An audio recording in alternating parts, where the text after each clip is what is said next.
Okay. So, find polymorph any object.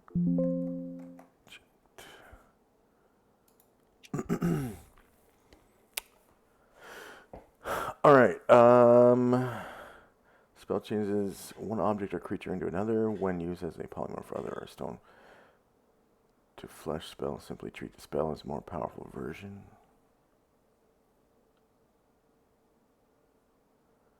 With saving throws made at -4 penalties to the dice roll. Okay. When it is cast, in order to change other objects, the duration of the spell depends on how radical a change is made from the original state to its enchanted state, as well as how different it is in size.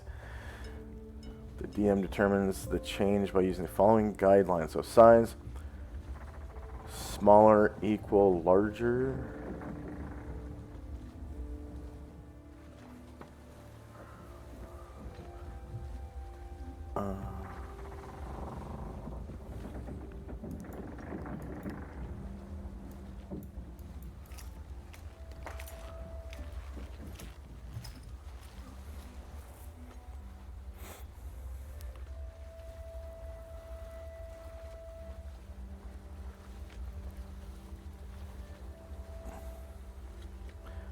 Turning a tusk into an elephant would be permanent, but turning a twig into a sword would be a change with a duration of several turns. All polymorph objects radiate strong magic.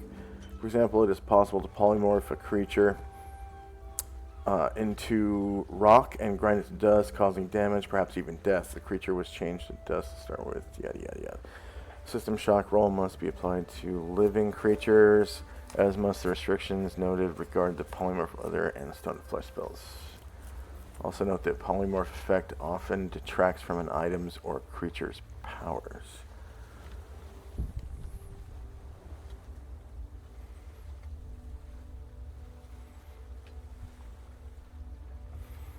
Okay, so in terms of drastic changes, the spell works for hours or turns, depending if it's removed by 1 or 2 steps. So, we'll say that changing the boat to a smaller size works for several hours, like we'll say 12 hours. So half the day you're not, hauling a ship, and so you move at 3/4 speed, essentially during the day instead of cut it half. And then Shandrak gains 500 points for having an idea that saves the party. And then, of course, if you have 2 slots available, you can cast this twice in a day and not have any drag at all.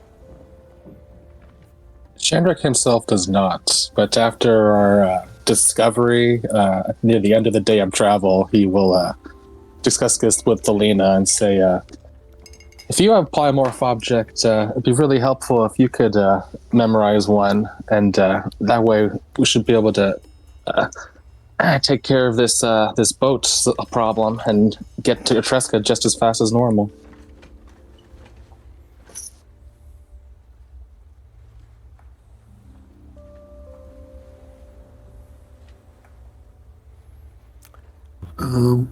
She could perhaps do that the next day.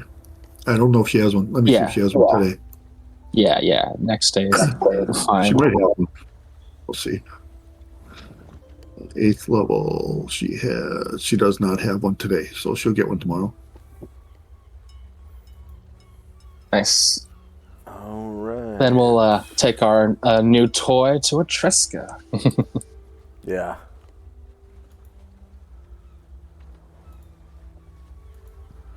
All right. So I'll take you guys back to that world map, and we'll roll for the 19th. Wait. Yeah, February the 19th.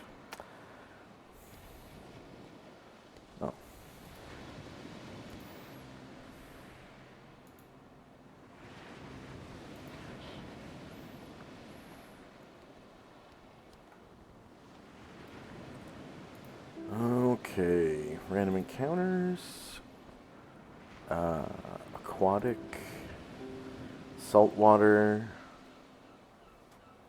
temperate surface, and it's February 19 and 12th year. Still winter. Alright, so today there are strong winds, which means you can travel a little further than normal. Probably definitely going to get off this map though. Luckily, 3/4 instead of halfway. Yeah, even better. 3/4. Yeah. So we got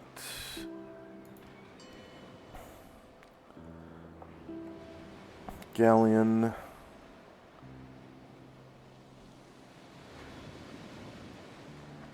Strong winds. 24 hours. 216 miles. /R 216 times 0.75. Actually, I'll just do the long way.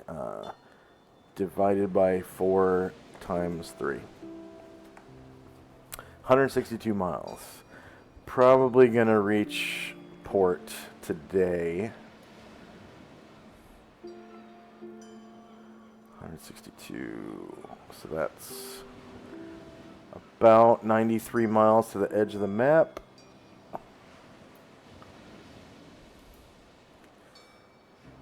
/R 162 minus 93. 69 miles left on the next map. So here it is.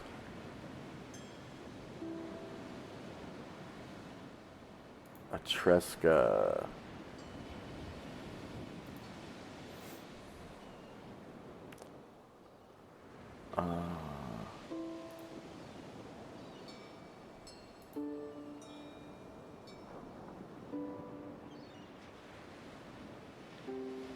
Excellent. And there we go.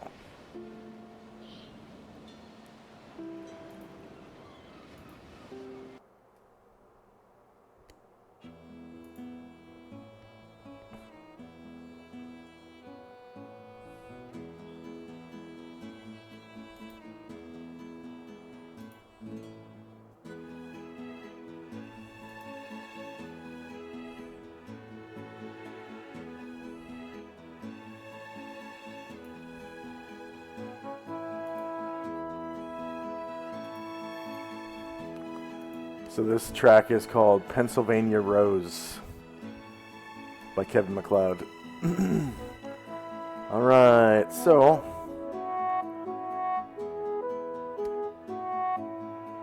you guys reach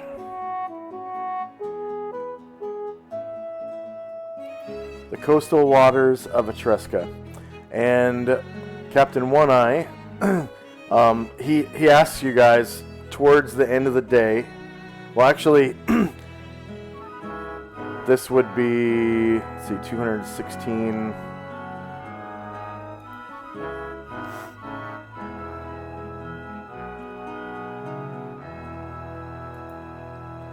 What?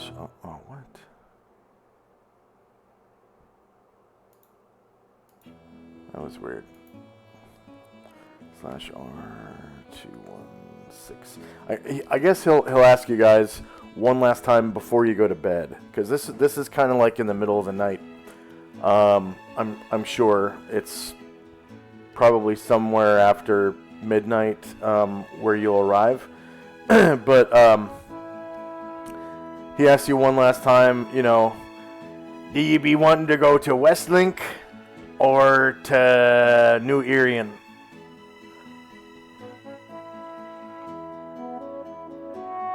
I think Westlink. We had a lot to know about that, so that sounded interesting to me. Okay. So he'll take you to Westlink. So you got 69 miles left. And what is up with that? Okay, there we go.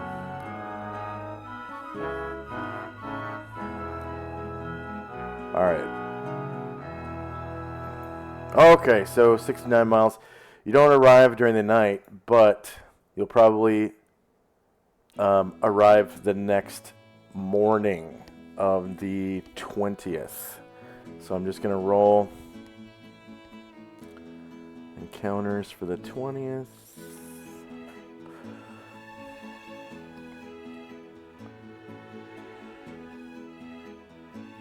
And then today you would have full speed, obviously, because you have two characters polymorphing the ship. So temperature, saltwater surface. So we got February 20th, 12 AE5, still winter.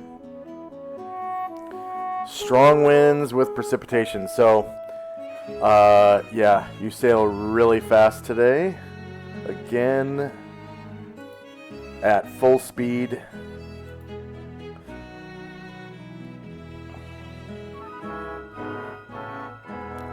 Galleon, strong winds.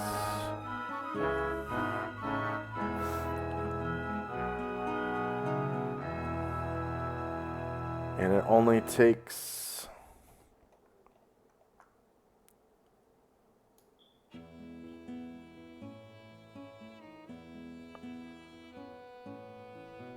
about 53 miles and you're there. So, /R2, wait.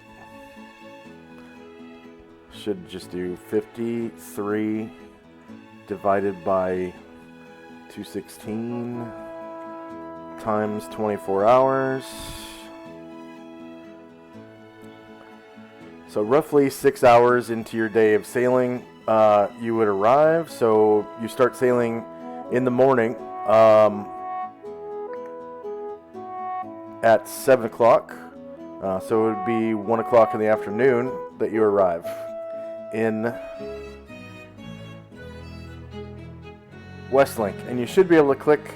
This is actually a map pin for Westlink. So you should be able to click on that. And then also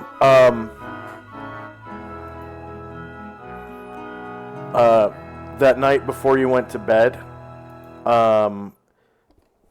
One Eye explained that these are the what's known as the teeming shore. So there's also this handout or map pin. Sorry, I'm gonna unhide it.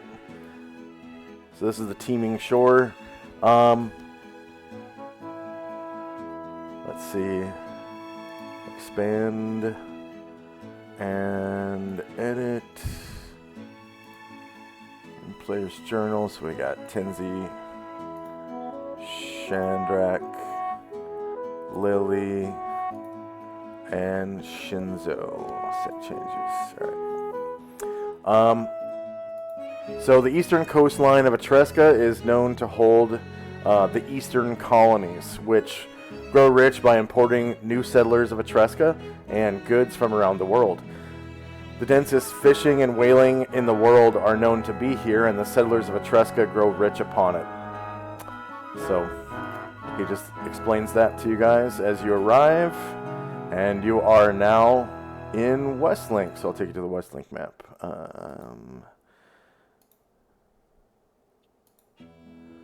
So I'll just copy everybody here.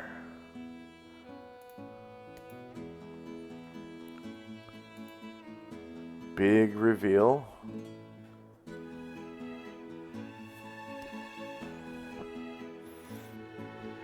Eastern colonies, Westlink.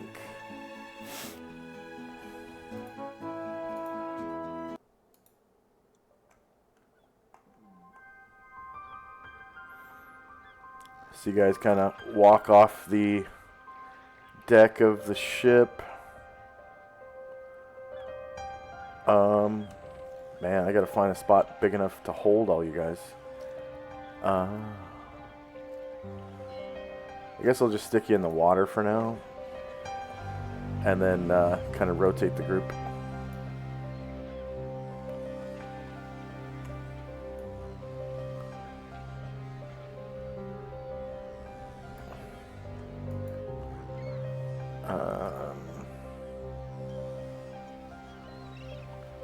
So you should be able to walk freely in this area because I don't have any dynamic lighting there.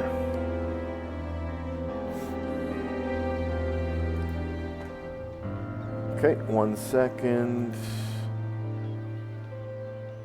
Just gonna change the dynamic lighting lines to regular thickness so that you can't see through them when you nudge up against them. That's one little issue that Roll20 is still having. Okay. And then the boats. So...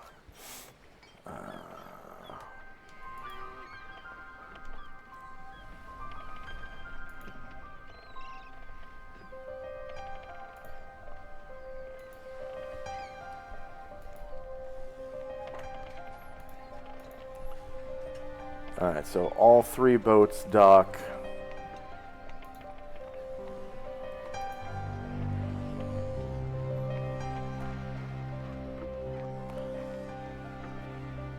In here, so we got one kind of pulls in and wow, they're big, aren't they? I'm gonna have to stick this I guess they can only dock one at a time.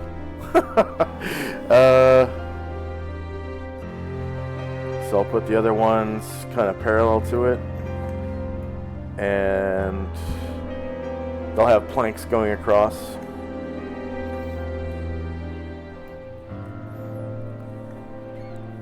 All right. Put all 3 on the map layer. There we go. All right, so yeah, you take a look around. It's like a big, beautiful port. It's bustling with business as you guys roll in. I'm going to make the turn order reflect the time. So remove all turns, and it's going to be February 20th. 12 AE 5, and the time will be 1 p.m. 1 p.m. February 20. Okay, so go ahead and roll base size initiative, please. And I will put Mystique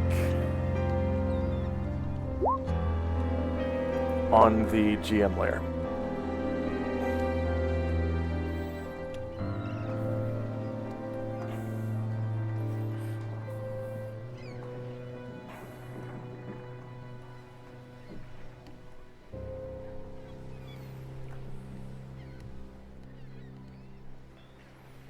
All right.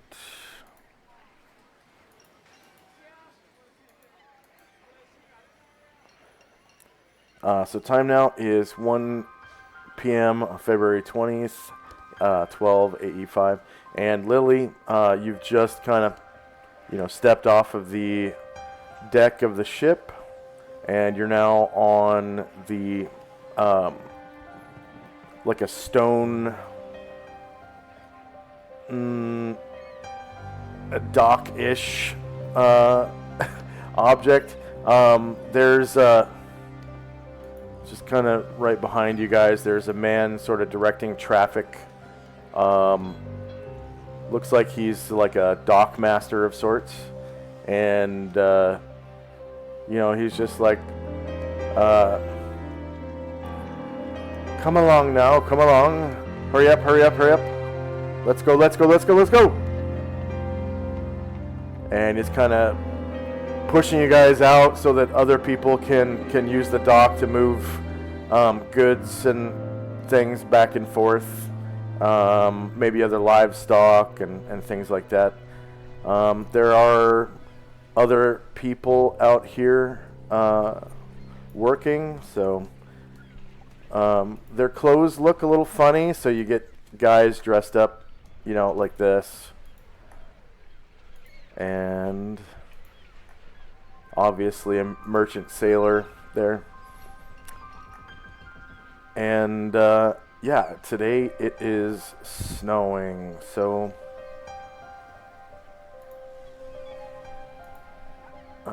weather, snowing and windy.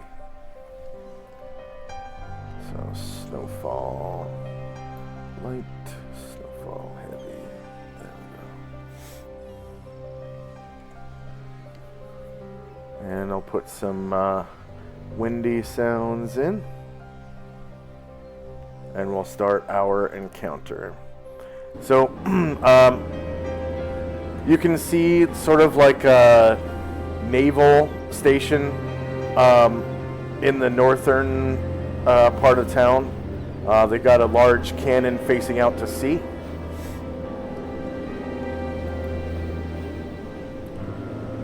And it's manned by several soldiers that you were able to view on your way into the harbor. So they are, you know, dressed kind of like IMC soldiers, but it doesn't look like they're wearing the banners and stuff like that of IMC soldiers. And the city streets are notionally filled with people conducting business, moving back and forth, artisans going to and from work, good wives, just like it was in the East. But the people here are dressed different, dressed kind of funny, a little frillier. So first up is Lily. Mm-hmm. Lily is thinking in her head, like, oh, these people are dressed a bit different.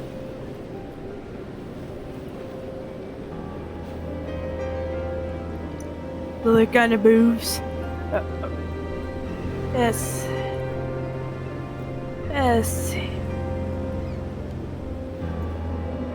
And there's a slight crunch underneath the hooves of your horse as you move through town. It's very windy and snowy today. Very cold. The wind sort of comes in and steals away your body heat, and you begin to shiver. You notice that these dock hands they're all kind of bundled up, like this guy is wearing gamache, which is like a long trench coat, medieval trench coat. Mm-hmm. And you come upon what appears to be an inn. So here's the sign. It's just a fishnet sign, but seems like this is the back door. So maybe the front door is like around the corner, possibly.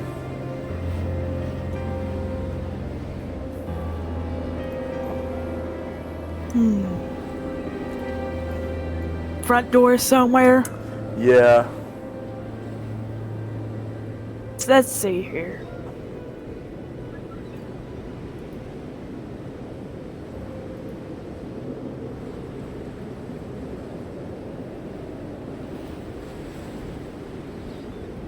Believe I found it.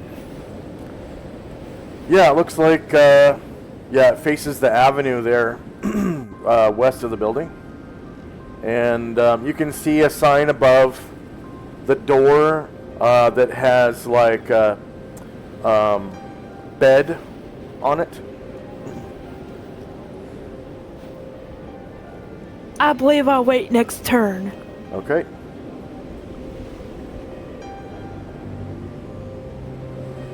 I'll go ahead and pass my turn. Alrighty. Next up is Shinzo.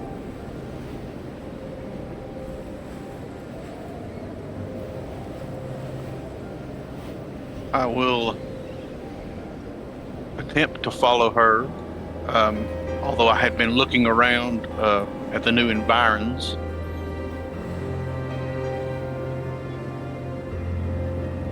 Alright.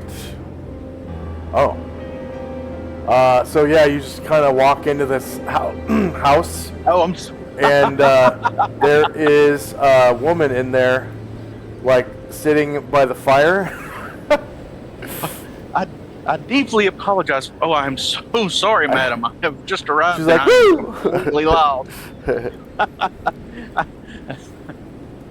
I hand her a silver for yeah. her trouble. I'm so sorry. She says, Oh, it's all right. I know my house sort of looks like an inn or something. Perhaps you could step back outside. and you notice her features are a little weird. She's kind of like wall-eyed, right? And yeah, and as soon as you step in, this funk hits your nostrils of fish. And you don't see any fish in the room. Like, she's not cooking fish. It looks like she's baking rolls.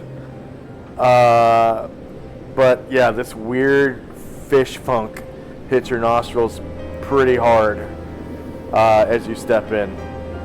And she kind of like shoos you, like shoo, like that shoo gesture out the door. Yes, indeed, madam. I am terribly sorry. And Well. she comes over and shuts her Slams the door. Yeah, she shuts the door, and you can hear her lock it. So Young perverts! yeah. Well, adequately abashed and somewhat chastised, I will wander this way and just stop there. All right.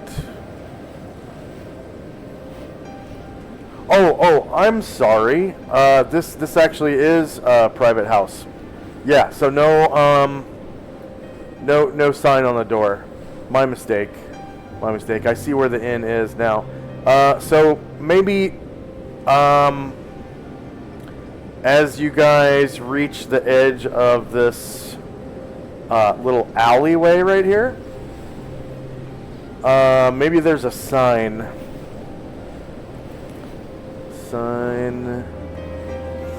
I see how it is. They'll let a cat lady come in. Oh, that's so cute. Yeah. No, she didn't enter any buildings. Oh, she didn't go in. So yeah, you can see this sign right here.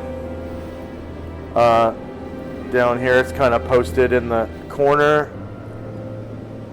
And if either of you read the common tongue, you can read it. But there is a picture depicting a bed and an arrow pointing like this way over this wall. There's a wall there.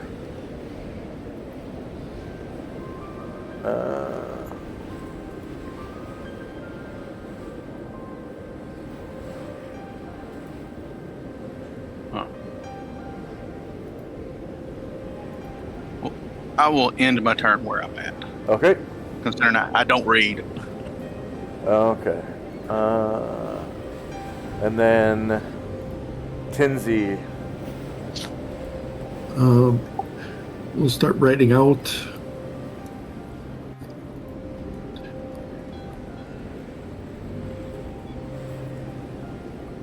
Catch up to Shinzo and say maybe we should find a place for our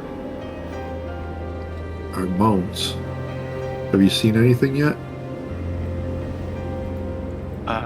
No, sir, and I cannot read the written word, so I am slightly at a loss here.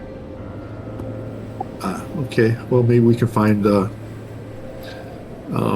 Tends to kind of look around, and when someone kind of passes by, notionally, he will ask where there might be a stable.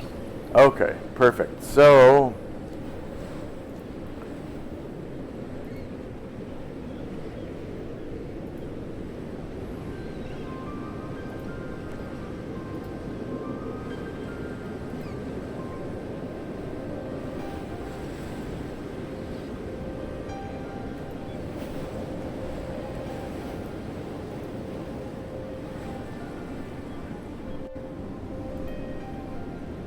you pass by some pilgrims. And of course, they're dressed funny. They kind of, one of them comes out from behind this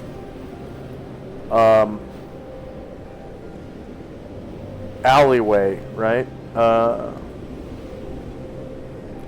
And there's like a procession of people. They're like walking slowly behind this guy that is dressed like this.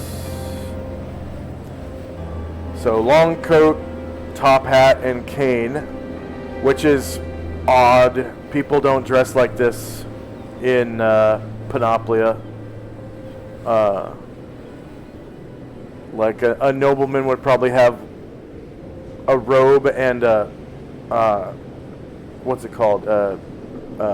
Cloak out in this type of weather. This guy's wearing like this beautiful hat, like covered in probably velvet or something, and he is followed by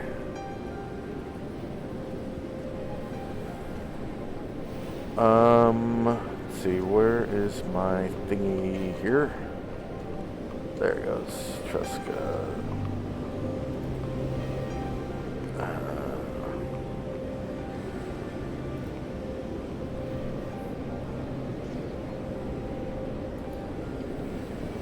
Okay, and you can tell that these are priests. Actually, they are wearing an odd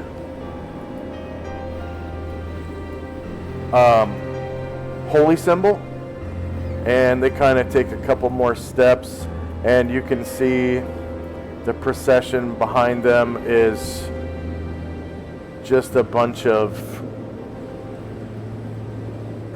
kind of random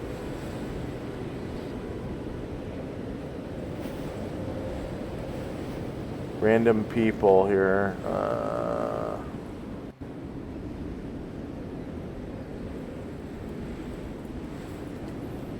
So there's maybe some Adrian people, some people from Aperciba,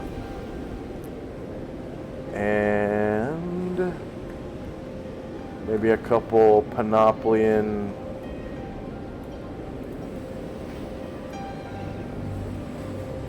workers.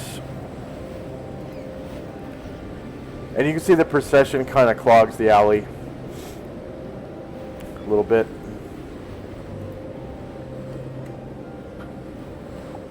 Excuse me, sir. If I could trouble you for a moment.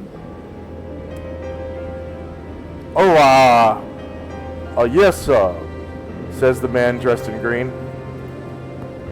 I've just recently arrived, and I'm looking for a place where I could perhaps stable my horse. Oh, the stables are on the west end of town, the northwest, if I remember correctly. And you can tell from his accent, he is not from Panoplia. His accent sounds a little strange, like it might be the local accent.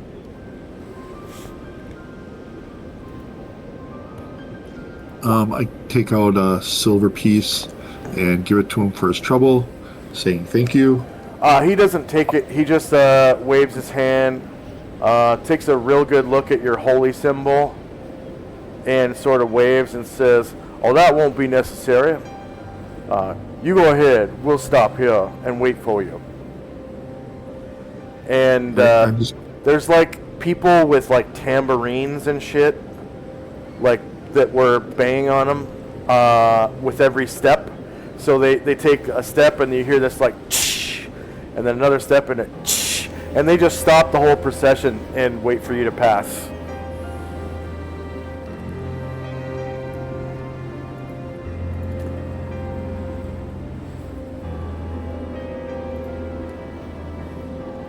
And that's when you notice his holy symbol is a little strange. If you have religion, you can roll that. I don't think you've purchased that yet, though. But maybe someone else. yeah. There's only one true religion. Yeah. So I will just have the rest of my people follow me, and I'll stop right where they'll stop where Tenzi is. Right Okay. there. Next up is Chandrak in the Mighty Servant. All right, so Chandrak will float along the ground, and his people will follow behind him, heading towards the alley where our people went.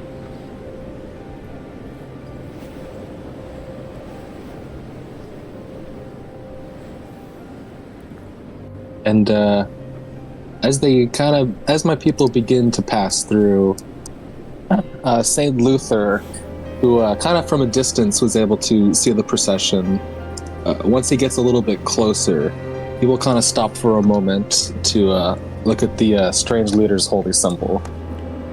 Okay. Yeah, go ahead and actually don't bother rolling religion because it's actually new. So, yeah, you would never have had any experience with this religion before, but I want to describe the holy symbol. So it is on a gold chain, obviously, with the holy symbol dangling from it, and they're all wearing it outside their clothing, like a priest should, right?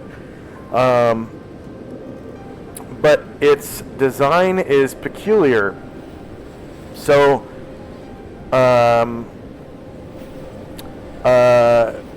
Luther remembers the holy symbol of the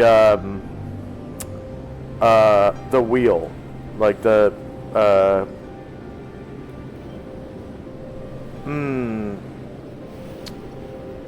duality of the wheel, where it's like a wheel with arrows pointing out. It's from Warhammer 40,000. It's the like Chaos Marines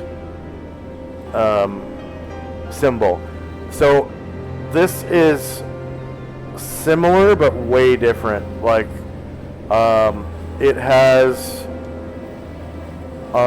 arrows and stuff kind of in like a zigzag pattern that cross over each other. And I don't mean literal arrows like that go to a bow. I mean the geometric arrows. So it looks like a weird geometric pattern of like arrows? Arrows and shapes. It's not like any other holy symbol you've ever seen, other than being similar to the duality of the wheel, because it has arrows on it, obviously. So I will, I guess, copy the symbol and then put it onto the map and then enlarge it, I guess. But it's strange. It has like arrows and crosses and triangles and circles and weird angles.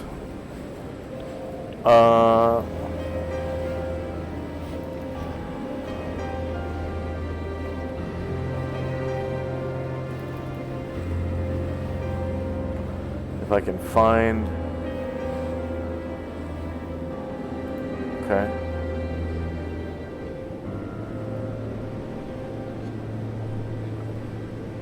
Maybe I didn't add it to my library.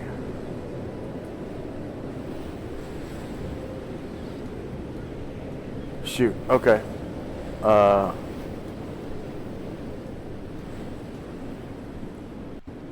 Can I click and drag it?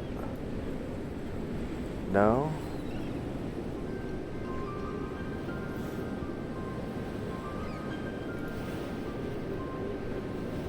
I guess the description is as good as I'm going to be able to do for now. Okay. Yeah. Interesting. But yeah, just know that it is geometric shapes rather than, you know, a picture of something like yeah, an normal icon holy of symbols. a face or Yeah. something. Yeah.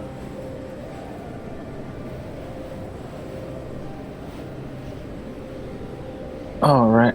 My people will begin to head where Tenzi went, and that'll be all for me. All right.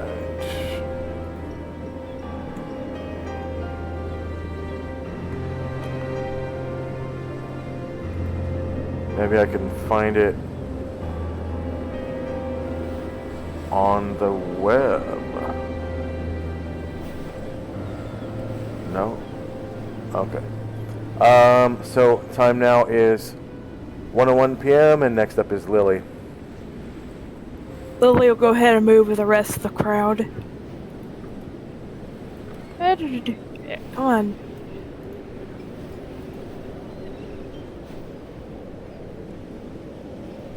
If I could move Waika.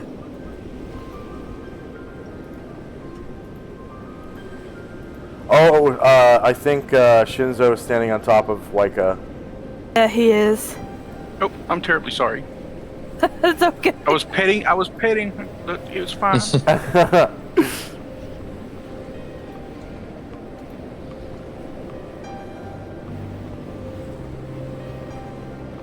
There we go, that should be it. All right. And then Shinzo and company. I shall toddle along behind, trying to see where everyone is going to, even though I don't have a horse to stable.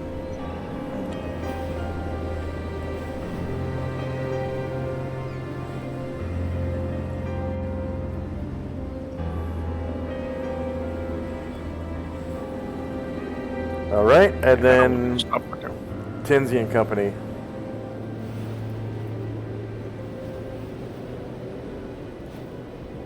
To head north across the little bridge, I think, because we don't see a stable here.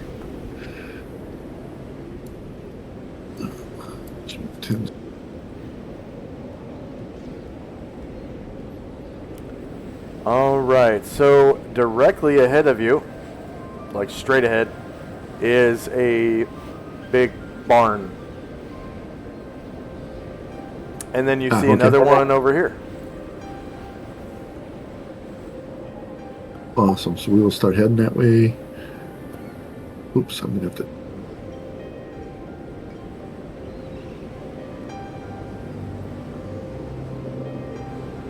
Yeah, the streets kind of narrow and widen in different parts.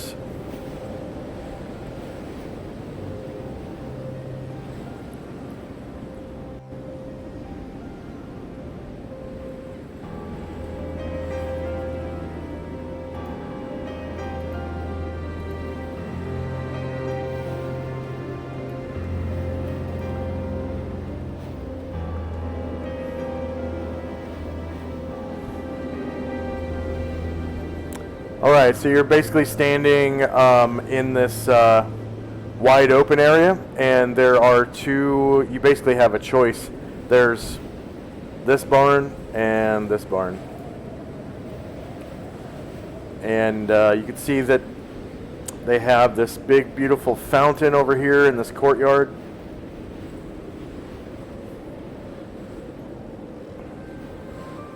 I'll come up to this one and knock on the door. All right, and a man comes to the door, looks a little strange. So he's probably like in his mid-20s, and you can see he has like this weird double chin. He's not fat, but he has the weird double chin, and his neck is kind of droopy on the sides, and he's got like blotchy skin. It's kind of clammy, and there's this weird kind of peaked tint to it. And again, the guy is wall-eyed, like his eyes go outward. And he says, "Oh, hello, sir." And he has this weird breathing issue, like he's snoring almost, but he's wide awake. I see you have a horse there. Yes, myself and my companions are looking for a place to stable our horses for the night, or perhaps 2. And he opens up the other door and says, "Well, bring him inside." And you can see there's another man back here. So the man you're talking to has like raven black hair. This guy has red hair. They're dressed funny, like the typical dress you've seen. Like they're actually wearing pants and shirts, which is unheard of. Like they have buttons up and down the front of their shirt, and their pants have pockets, right? You've never seen pockets before. Normally people have, belt pouches for that type of thing. These guys are dressed funny. And you notice that this guy with red hair has some similar traits to the dude you were just talking to. He has weird droopy skin on the side of his neck, and he's wall-eyed and all that. And he turns around, and it looks like he's filling this trough behind him with apples. They look like they're apple preserves or something. He's got like a jar in his hand, or like maybe a barrel, actually. He's dumping them out of a barrel. And he comes over to the door, and he says, "Bring your horses in, sir." And he's got the same breathing issue that this dude has. So maybe they're like related or something. It's kind of hard to tell. And what are your rates for stabling grain and stabling of the horses? Same as they are across the sea, sir. Very well. And then how much room do you have here? How many horses could you accommodate? Looks like about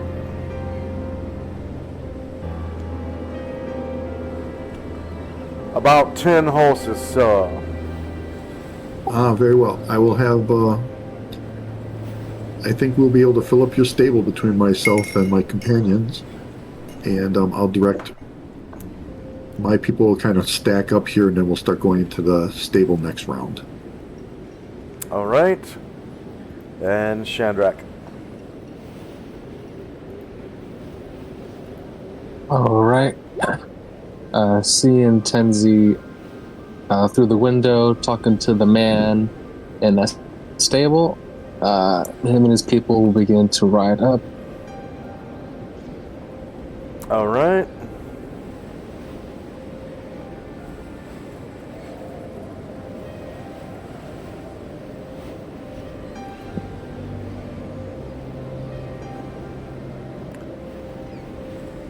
And just then, the wind and snow start to pick up, and it turns into like blizzardy kind of conditions.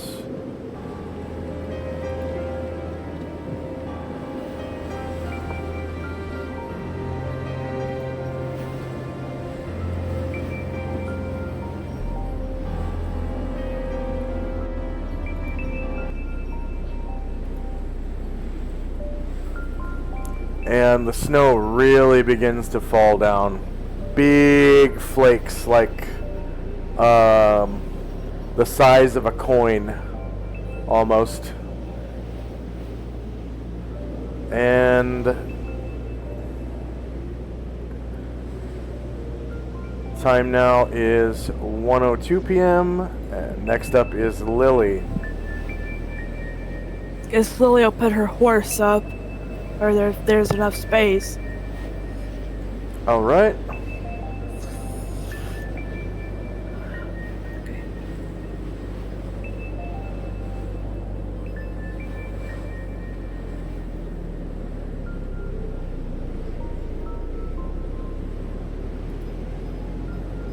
Oops.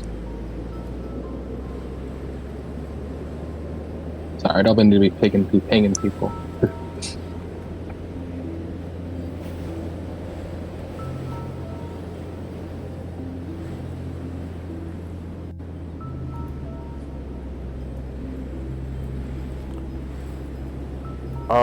Is Dudley yours, Rhiannon? Yes. Okay, I'll bring him to you. Okay.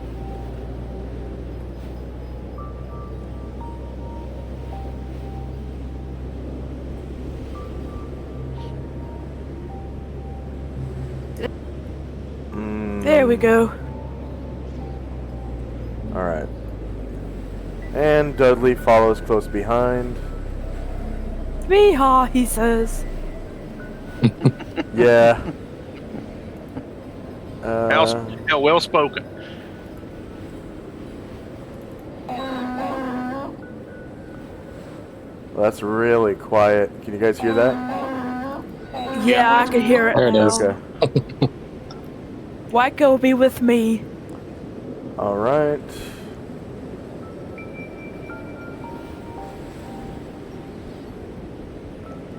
And then next up is Shinzo. Oh, I will stand and wait for everyone else to get done quartering their horses. And wonder if these strange pants and shirts are indeed the Etruscan version of cross-dressing.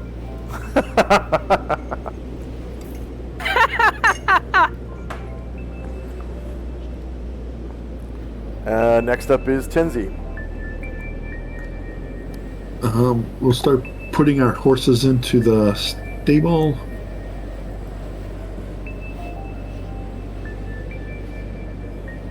I'll let the horses stay here outside and I'll let them stable them. I will give them 50 silver. That'll cover 10 horses for one night. Nice.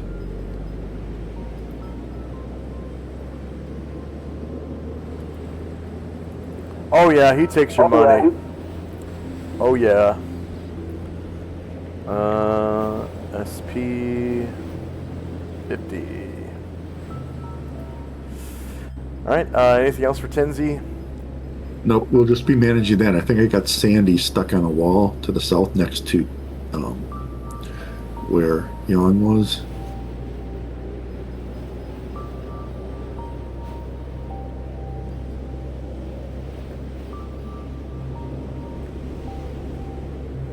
And then we have 1, 2.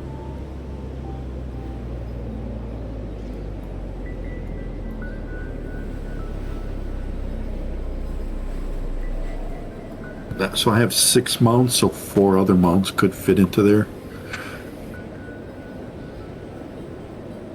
All right.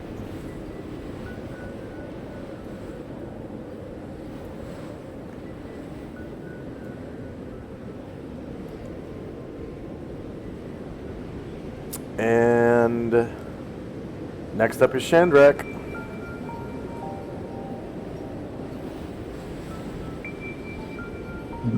Alright, these people will also begin loading the horses in.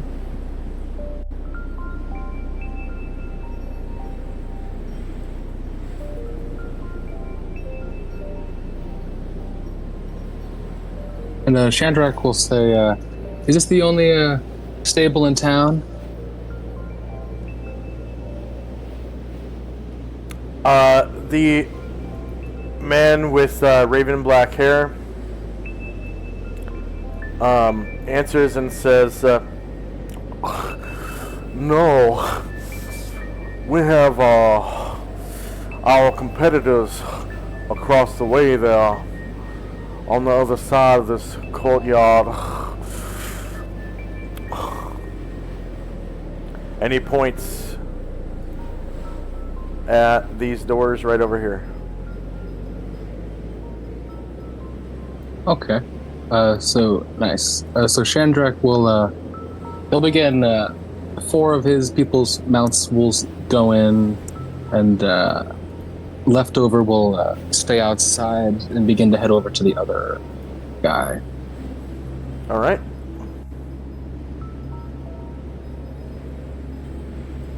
And end of round. Next up is Lily. Lily will wonder if there's an inn that she could stay at because of the snowstorm.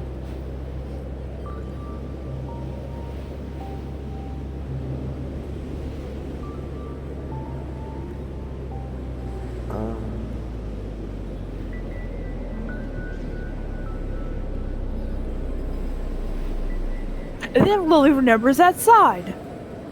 Say again. Lily remembers the sign from earlier. Yeah. Oh yeah.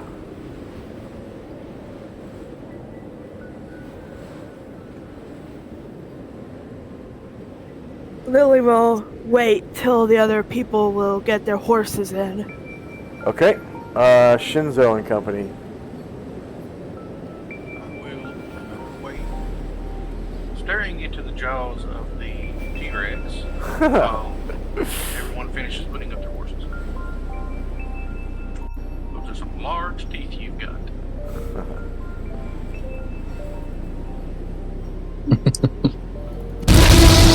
Don't worry, young, well trained. They'll listen to me. And thanks. I certainly And hope thanks it to stays that Sham. way.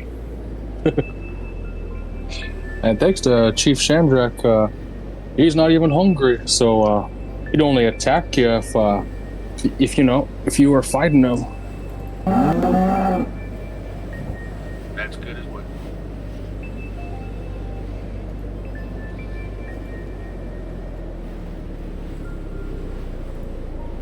All right. Anything else for Shinzo? No, sir. All right. Tenzi.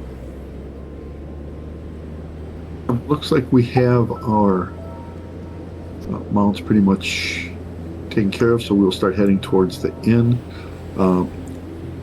We saw it as well as we were walking, so we'll go over.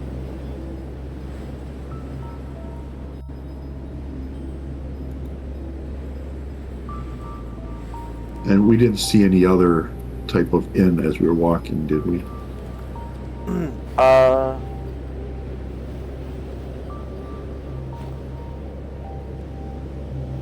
Yes, actually. So it looks like this building is also an inn. You can see as you come around the corner, there is a little boy standing outside of a door right here. And he is kind of waving you guys to come up. And you can see above the door that there is, in fact, a picture of a bed and a keg.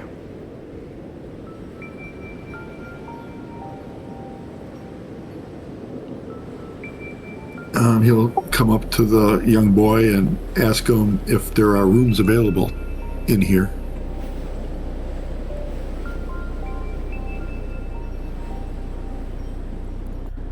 As you approach, you notice that it is a small Adrian boy, and he says to you,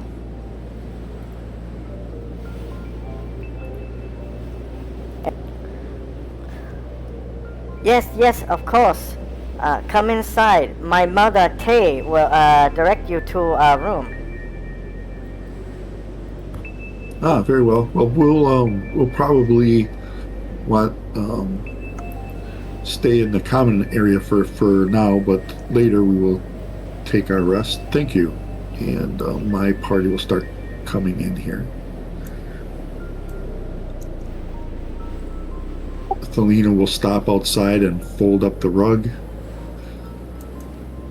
And Tay is standing there behind the bar. You also notice a indigenous Etruscan man in the corner. Like so. And he's like eating some like chicken and bread, I guess. And Tay says, Come in, come in. Can I get you a drink? Yes, what do you have to offer? Only the strongest ale and a new drink we call whiskey.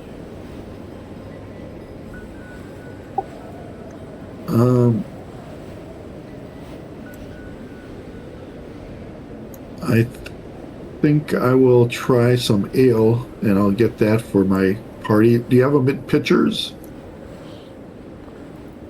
Yes, of course. I pour you picture now. and she starts counting 1, 2, 3 people as she points to you and Yesima and Thelina, and gives you 3 mugs and a pitcher of ale, and holds out her hand, of course, and it's the same price. She tells you, same price as over the sea.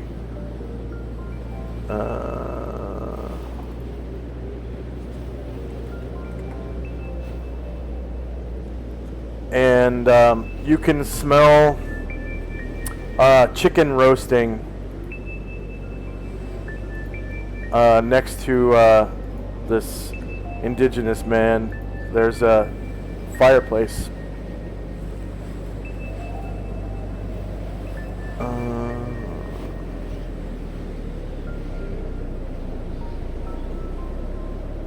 So the indigenous man is dressed in a headdress of what appears to be like eagle feathers.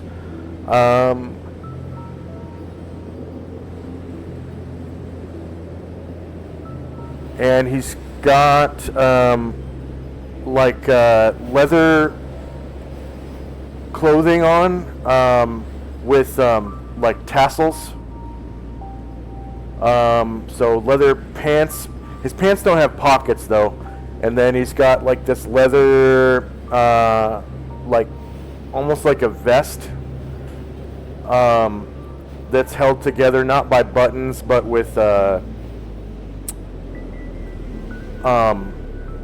it looks like little wooden dowels tied to the vest in the middle, and they push through like a small hole cut in the other side, and sort of they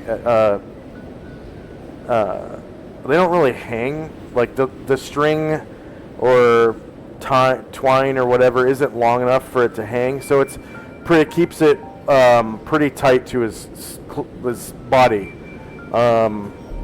and it looks like it just kind of fits through one side after the other, and then you kind of twist it maybe a little bit, and that's how it holds. But he has like leather clothing. He's wearing these leather shoes you've never seen before. They're stitched together with looks like some kind of leather strip, so it's like rawhide on rawhide, stitched together with a leather strand of some kind. And he is extremely muscular, and he has a peculiar looking hand axe in each side of his belt, like on his waist. So one on the left, one on the right. And also looks like kind of stuffed in his belt is the skin of a fish. So it's got scales on it, and it looks like halibut skin.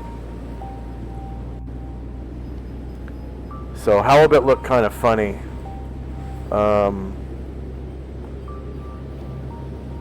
See if I can get a picture of a halibut. Does everyone know what a halibut looks like? They look weird. Yes, indeed. It's like you know those old paintings where the painter tried to put the eyes of the person on on one side of the person's face. That's kind of what a halibut looks like. It's like they were once fish and became almost like squished flat. So their eyes are like on one side of their face. They're really weird looking. But yeah. So that's how you can tell it's a halibut, because it's so they look like a deformed fish, honestly.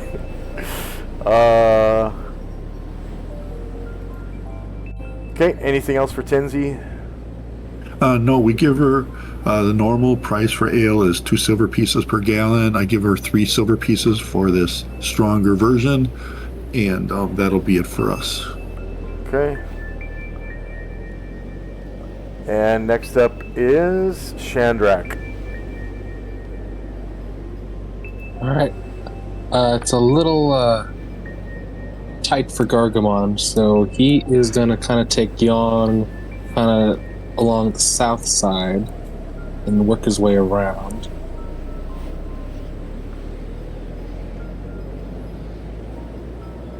All right.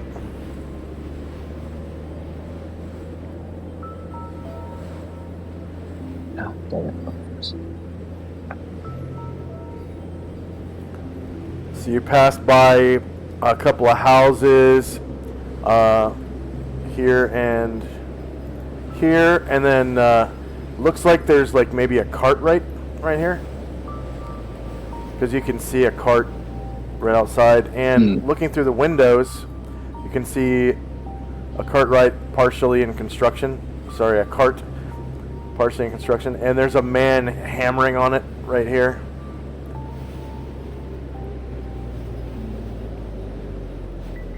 And then this kind of looks like a brewery. And then right next to it is what appears to be a small tavern.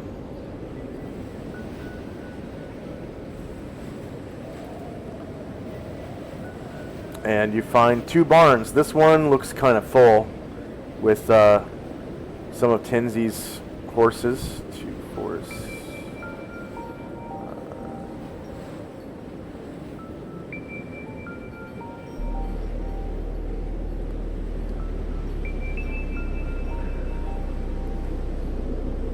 and then Shander's gonna kind of come over and try this door. Yeah, here we go. He's gonna try this door. Fishy-looking lad comes up to the door. He's got these big, thick, kind of fish lips, and he's wall-eyed. And he says, "What can I do for you, sir?" Oh. That's your machine. And he's sort of taken aback, takes a step back, and another. Oh yeah, I'm sorry. Don't worry. It's I'm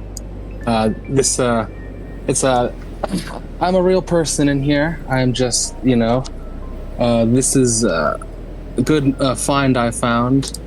But yes, I would need your barn, sir. I've got my friend just back here with a very large lizard who could use some shelter from the snow. He just like shakes his head and blinks a couple of times, and he says, "So you mean to say, sir, you are inside of that machine and speaking to me now?" Oh, yes. I am very much a normal person inside this machine. And he kind of coughs and spits, and this like big clear loogie comes out from between his fish lips and hits the ground here.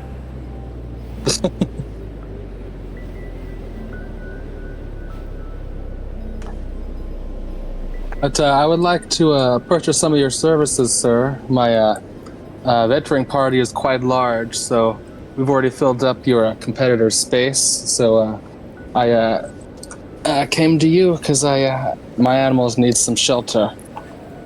He nods and explains that it's the same price as it is across the sea. Oh, good. And here, this should more than cover it for me and any of my other friends if they need to what's what I'm looking for? Stable their animals here. So the machine kind of sets down and turns off, and Shandrak climbs on down from the little ladder that appears. I see you, sir. Yes. My name is Shandrak, Chief of Intelligence of the Order of the Superior Star. Nice to meet you. I've heard of you before. Your reputation precedes you, sir. Even across the waters. That's nice. And Shandrak will offer up 10 gold coins. This ought to be much more than enough for the needs of me and my party. 10 gold coins? Oh my yog! God?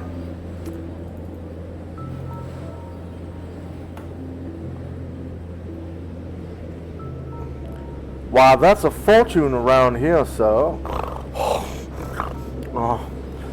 It appears that you have a dinosaur. Yes. Would you be able to stable him too? His name is Yong. You wouldn't need to feed him. I take care of that magically, but shelter would be appreciated. Well, in that case, sir, bring him right in.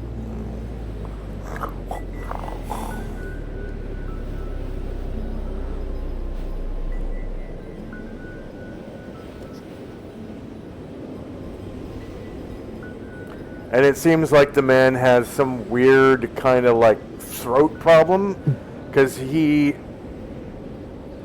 kind of speaks with this like gargling kind of sound.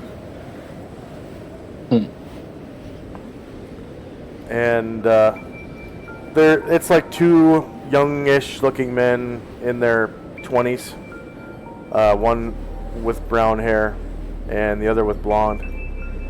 And they, bring Yong in, and he just kind of like curls up, I guess, and lies down.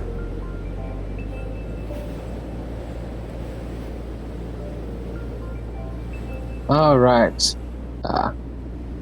Thank you very much. Now to take my feet off and check out the local scene here.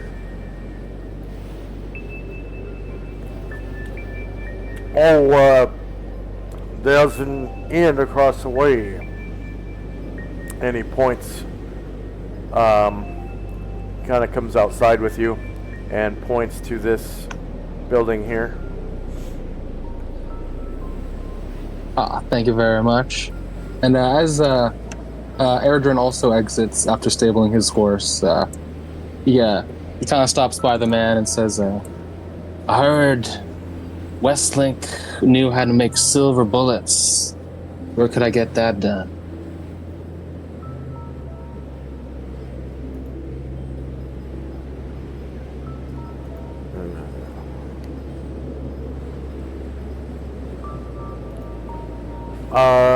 So he refers to a gunsmithy that you probably passed on your way here. So,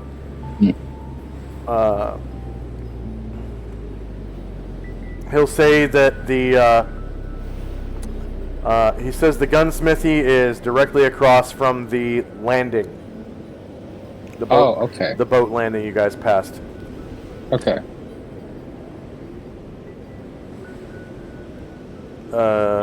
Yeah, he would call it the landing. It looks like a landing for like small boats, like canoes and stuff, dinghies, whatnot. I appreciate that. And Erdrin will kind of nod. And Shandrak and the rest of his people, after hearing and seeing the building, they'll start to head to the inn. But Erdrin will head back to the gunsmith. All right, end of round. Next up is Lily and Company.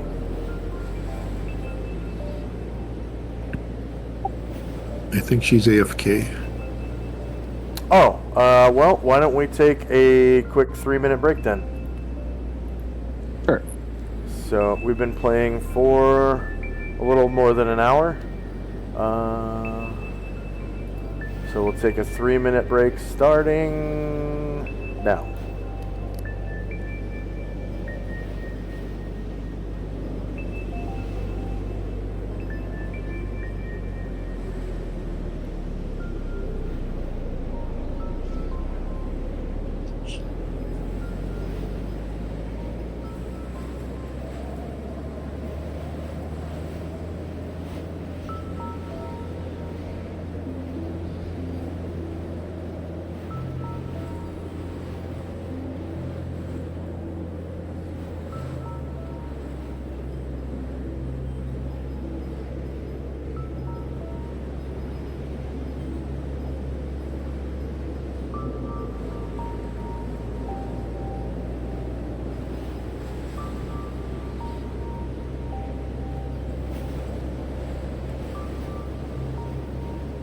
Hello, I'm back.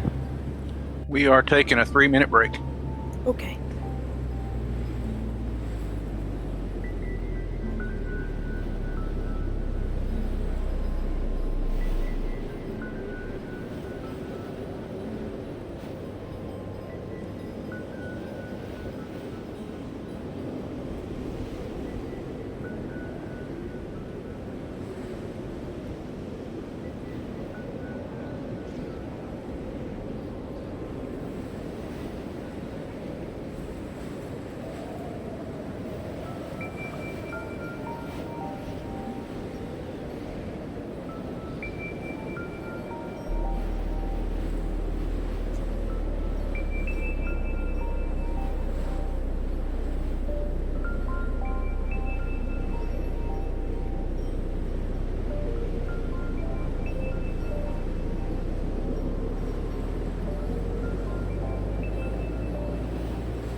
Want one?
And we're back. Just a quick shout out to Thaco Tuesday and Watch Your Pants. Thank you for the bits so much. Really appreciate that. And also a quick shout out to P Herd 1012, subscribed for 1 month at Tier 1 38 minutes ago. Yahoo, Thank you so lovely. much. Sorry. All right. No, that's fine. Yeah. Sure. Go ahead. Okay. So Lily, Yes. what does Lily do? You're standing on a bridge that kind of goes across this little like creek and leads out to the harbor. Yeah, I guess I'm gonna move and find a other hotel. I mean, inn. All right.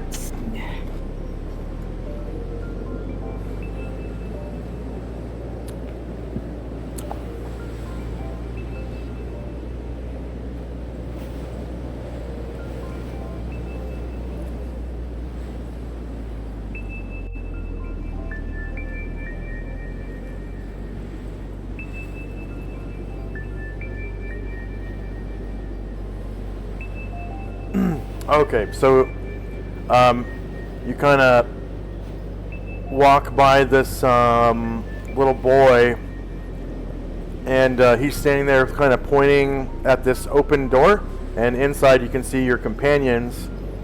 There is a woman behind a bar serving ale to some of your companions, and it looks like some of them are walking into like bedrooms and stuff around the perimeter of the building. I guess I'll go ahead and go in. All right. Yeah, you can see plain as day Gargamond in this bedroom behind the windows. Mm-hmm. And inside, bunch of your companions. There's a chicken roasting on this fireplace up here. And there is an indigenous man over here eating like chicken and like breakfast, or sorry, bread, like rolls, I guess. Mm-hmm.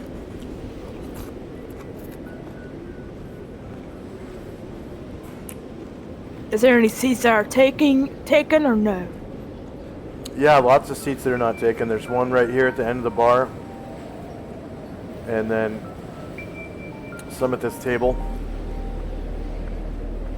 Guess I'll sit right here.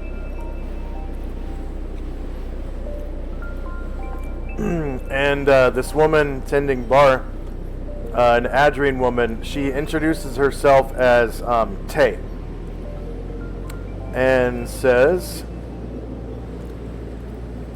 Can I get you anything? We are cooking chicken now and baking rolls for lunch, and we have the strong ale and a new drink called whiskey.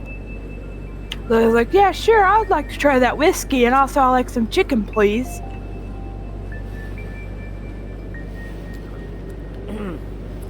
So whiskey is sold in shot glass for 1 silver coin. So I was like, okay. which is pretty expensive from what you know of alcohol drinks. And she pulls out a glass, an actual glass bottle from underneath the counter and sets up this tiny little glass, smaller than you've ever seen in your life. And it's a double glass though, so double shot glass. And she pours you 2 shots for silver. And then she kind of goes back in the kitchen for a second, and then comes back out with chicken on a platter, and it has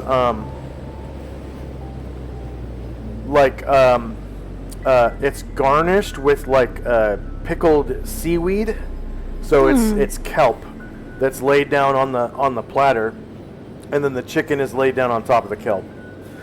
And she says, Sorry, we have no lettuce this time of year, only kelp. for Is that garnish. You're Is it probably good? not used to that. I am familiar with your kind. You are Hengyo Kai, yes? Yeah. Yes. Enjoy your chicken, please. And she Okay, sets thank it down on the bar in front of you. And it's like a full-sized roasted chicken covered in seasonings and herbs and spices on the outside. Cooked to perfection. It's like steaming hot.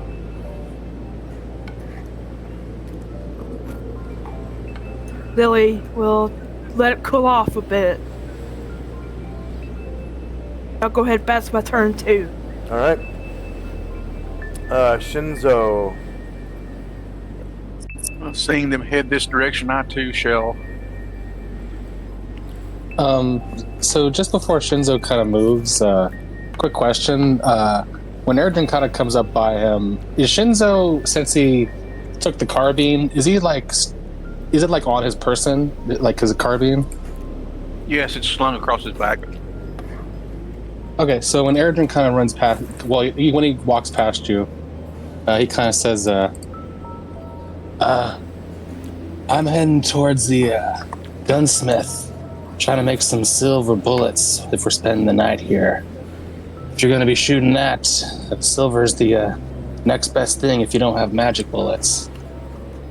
That's an excellent idea, sir. I shall learn a lot from you. All right, the stable boy said it was just across the dockway, so we went right past it when we first came in. I will head that way and attempt to find it.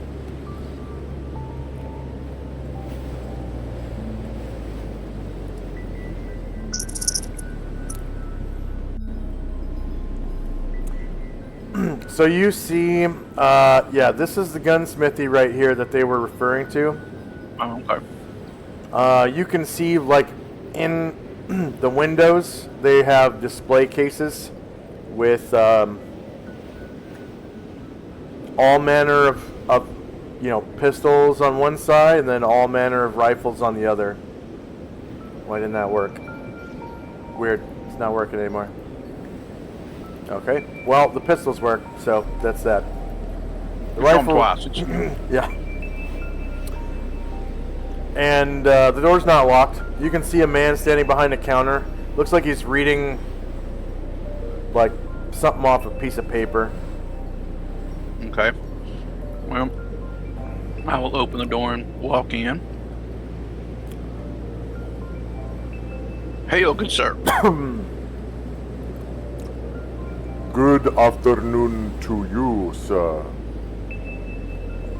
What can I get for you? I would like to pick up some silver shot for my carbine here. And he goes on to Gotcha. explain it is the same price as it is overseas. That worked well. If you may do it today or early tomorrow, I will be heading out tomorrow at some point. No need, sir. We have it prepared already. Well, that's even better. And he kind of pulls out a case from behind the counter, sets it on top, opens it up, and it's filled with silver bullets. And he goes on to explain. For some reason, we get a lot of requests for this around here. Well, I'm in luck then. And if there are many requests, I see potential that I may need them. Yes, you will probably need them in case you encounter the dog man. That sounds ominous. As it should. We have many reports of the dog man appearing, especially around the time of the full moon season. Aha. Well, that would explain that then. Indeed, I would definitely. How many are in this box? And you start counting, and there's like at least 100 from what you could see. It was like a pretty heavy box. He struggled to pull it up and set it on the counter. Okay. I will also. Does he sell powder here as well? I'm assuming he does. Yeah, there are pony kegs of powder. I would like to purchase one of those as well. And oh yeah, let's see.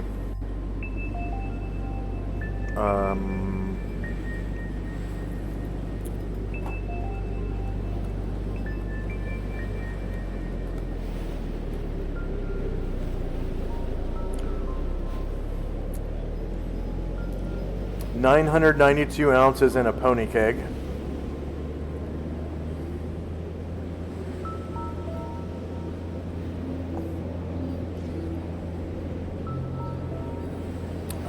And so powder costs as much as the bullet, and a bullet is let's see, player's handbook.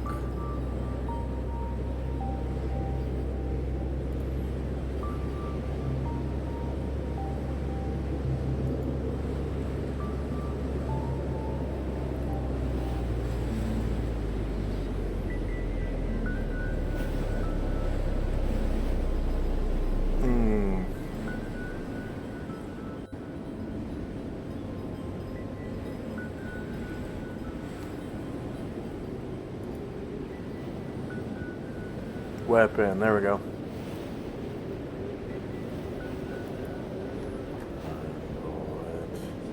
Sling bullet is 1 copper each, and then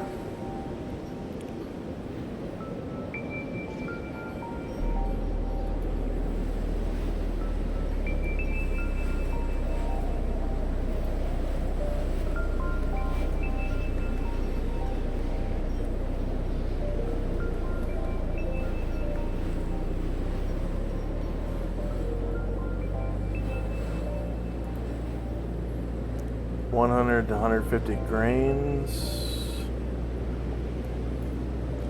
How much does 150 grains weigh?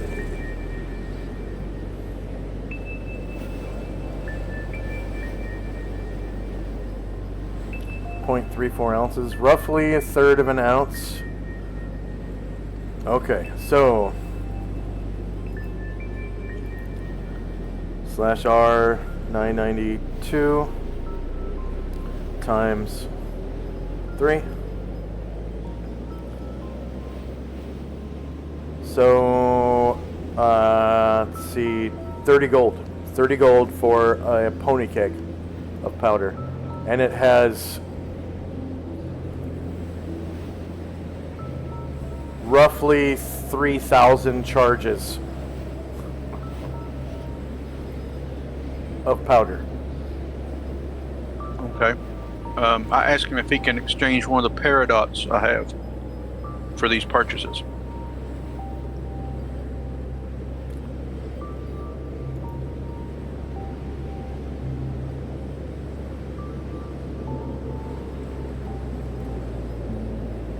How much is this gem worth? Approximately 500 gold. 500 gold. But this pony keg only costs 30.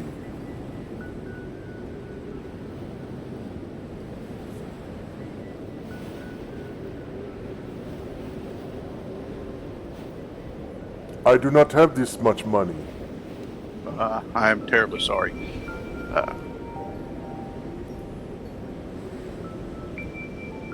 I will forego the pony keg and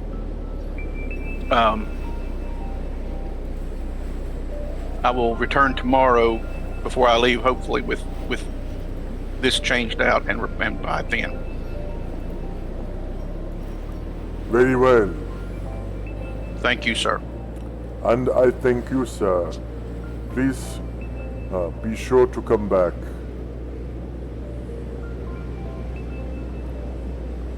And you hear like in the back, there's like a ping, ping, ping, ping, ping, ping, hammering, and people talking to each other. And you feel like this warm blast of air coming from this doorway. I'll take a glance through before I head out the door. So you see this large, burly man with a long hammer standing near the door.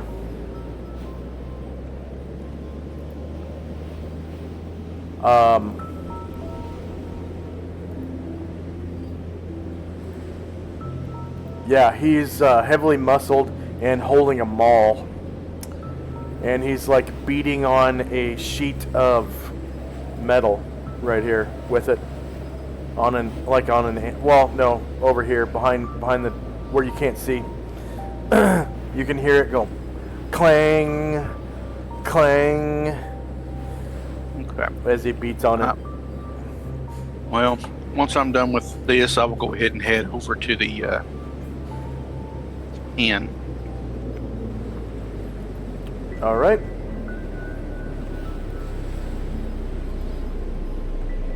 Anything else for Shinzo? No, sir. All right. Tenzi. Tenzi will slide another 3 silver over for another gallon of ale, and then he will walk over and talk to Chandrak. Maybe move his dad out of the way. Kind of whisper to him and ask him what he thinks we should do next. Well, we finally made it here. We're west. I guess only thing I can think of at the moment, unless you want to ask Lucius anything else, is just do what we usually do. Try to get the lay of the land. See what people know about, any major settlements or areas nearby. It behooves you to get out of this town as quickly as possible. These people are fucking weird, says this man in the corner. What? Tenzi will go, well, we are new here. We would need a guide if we were to leave the town. Oh, where do you want to go? He says, as he's kind of sticking a chicken leg into his mouth, biting off a piece. Well, we've made it to the coast. The only direction we have right now is west, but we don't know where to. You want to go out west? You could join a wagon train. They leave like maybe once a week, twice a week.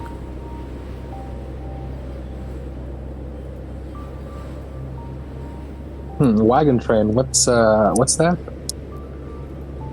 Oh, it's a tradition they have out here, where they got a bunch of wagons, like in a line, and it looks like a train of wagons. That's just how these people do it when they're going west across the plains, the fruited plains. Are you new around here? Very, very new.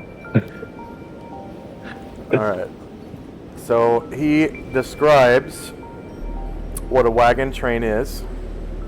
Let's see, Chandrak, Tenzi.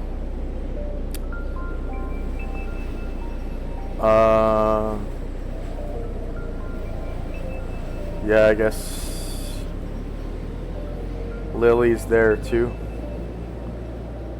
Yes. Yeah. So you can overhear wagon trains in Tresca are groups of several wagons which travel. I'll do it in his voice.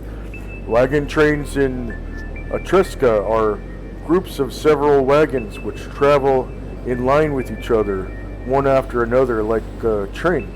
At night, the wagons are arranged in a protective circular wall formation.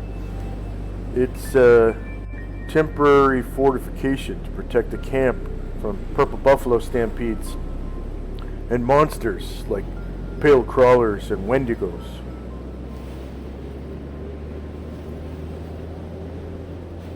Don't tell me you don't know what a wendigo is.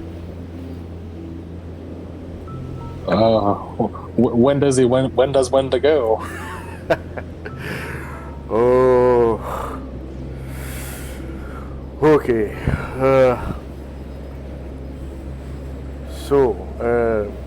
Wendigo.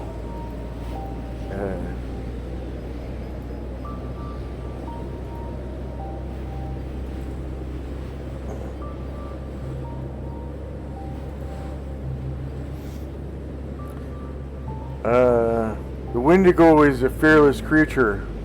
It's imposing 9 feet tall of muscles, sinews, claws, and teeth.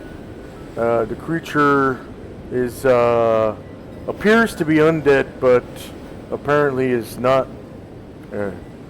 Its head is the skull of a deer, and the rest of its body is sort of this weird,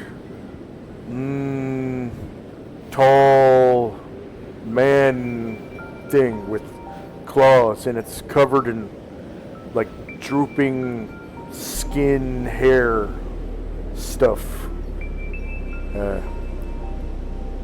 It's a monster around here.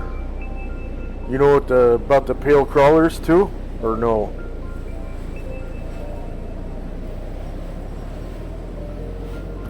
That doesn't ring a bell. Okay. The pale crawlers, let's see here.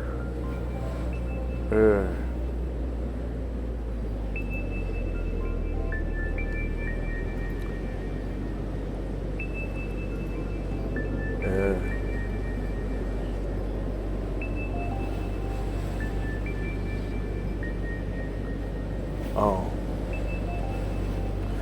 Just a second.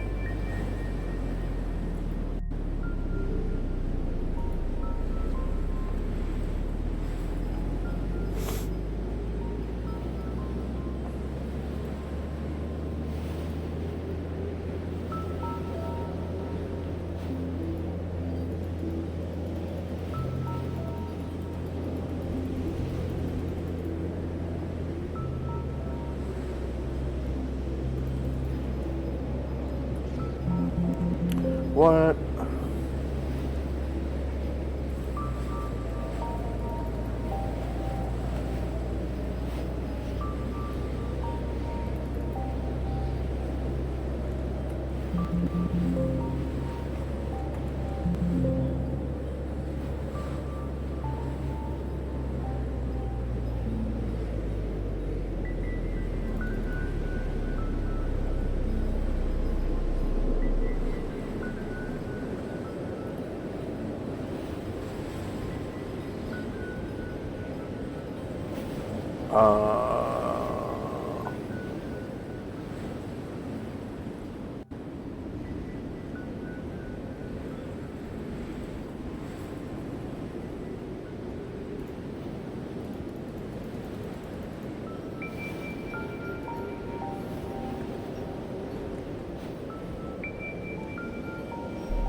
Okay.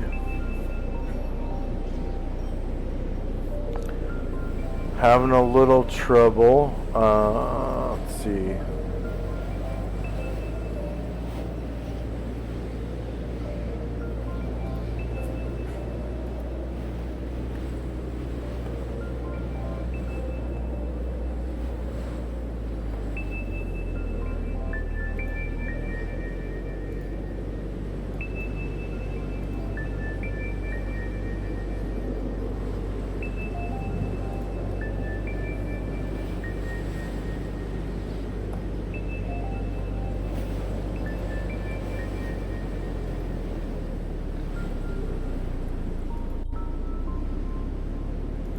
There we go.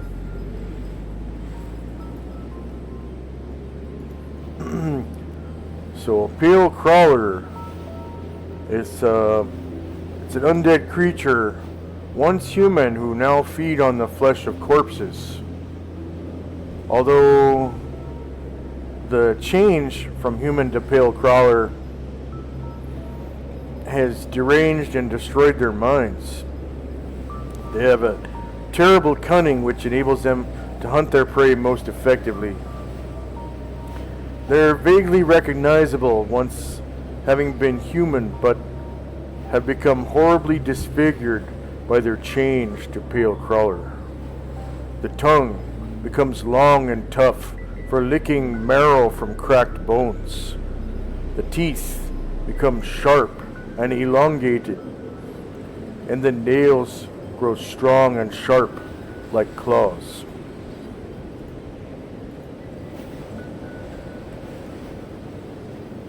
I thought everyone knew about the pale crawlers. We have run into similar creatures that we knew by a different name. Oh, well, that is good then. Yeah, if it's what I'm thinking of. Although, we've never found an undead version. Yes, pale crawlers are undead. Very bad. It is not good to run into pale crawlers.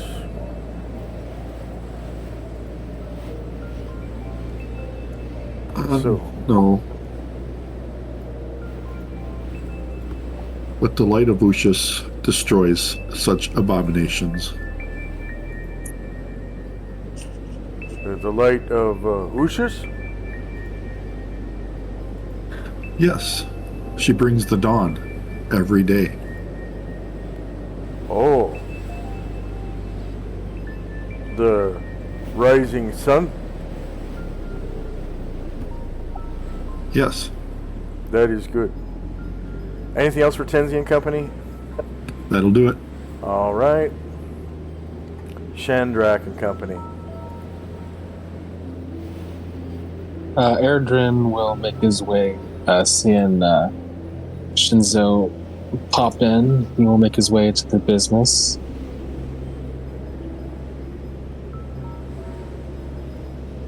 And once he gets inside and sees that they already have like whole prepaid bullets, he's like, "Oh, I'm loving this continent already."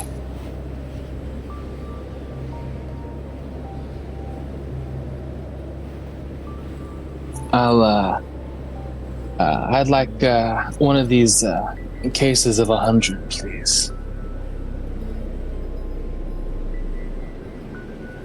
And he goes on to explain that it's the same price as it is across the sea. Right, sorry, what was for bullets again? Each of these bullets is, I believe it was 1 silver makes a bullet, right? So that would be 11 copper per bullet, because a bullet only costs 1. Wait, I think it's 12 copper, sorry. Bullet, no, it's 1 copper for a normal bullet. So oh wait, they're half a pound. I didn't know that. Wow. Okay. Bullets? Yeah. No, they should be 110 to a pound. Oh, okay. So that's 5 silver. So that would be 51 copper per round. So times 100 would be /R. 51 times 100. 5100, and then it's 51 gold, because that's in copper. 51 gold for 100 rounds. Okay.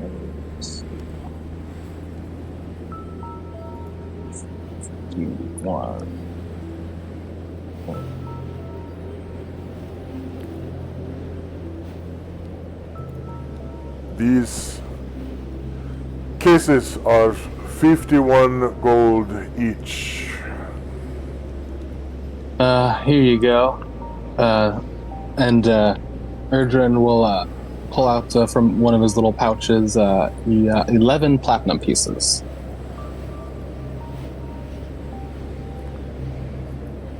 So that's 55. Oh, yeah. Thank you for the tip. It is much appreciated.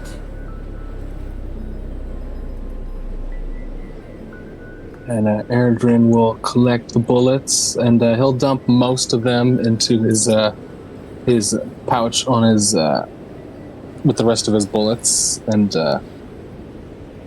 put the rest in the case and put in the backpack, and begin to head back. All right. So be sure to increase his. Whoops.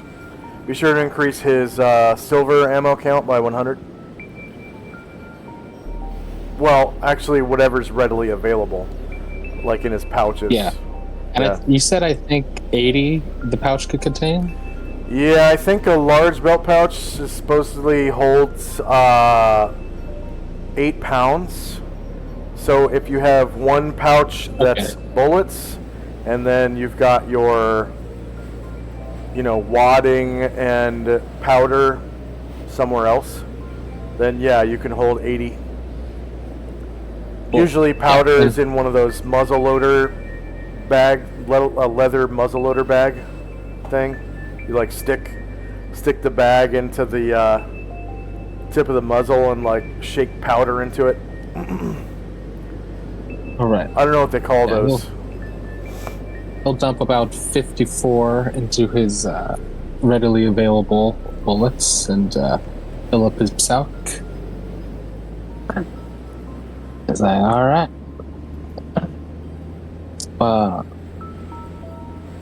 And Erdrin kind of nods after he puts everything away and heads back.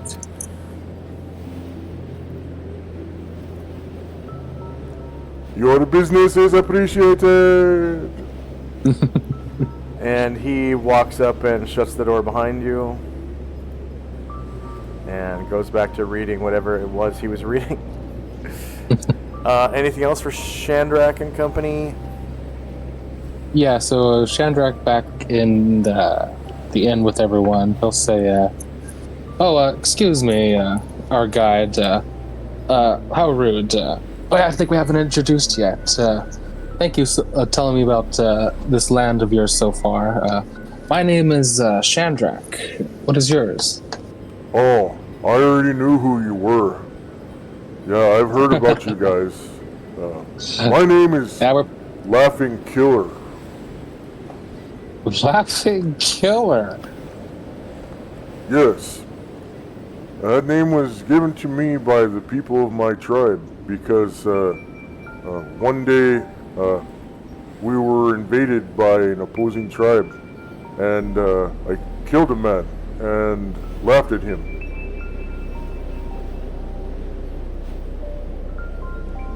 And this tribe you're from, what is this tribe?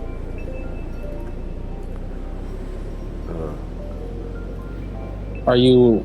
I've run across barbarians in Adria. Are you barbarians? I personally am a ranger from the Coyote tribe.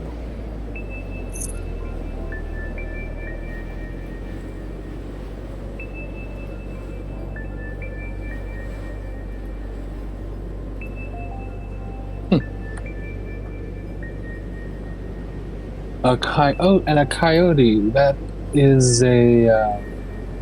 Oh, you don't know what a coyote is? Very well, I will tell you. You see, a coyote is an indigenous wild dog. Ah, okay. An Etruscan dog. Interesting. Let me tell you the story of my people. Yes, please. The Coyote people live on the fruited plains. These tribes are an industrious yet sticky-fingered people who worship the coyote. Many thief adventurers come from these tribes, making the Coyote people rich with stolen horses and gold. These tribes are likely the most willing to do business with settlers of Etruska.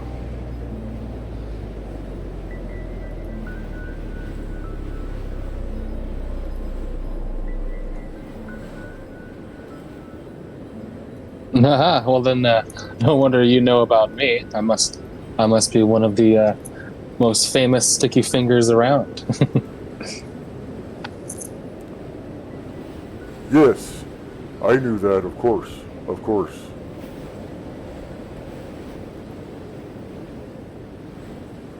And Chandrak, he'll kind of.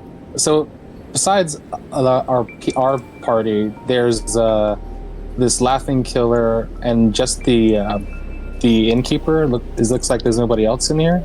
The little boy comes in.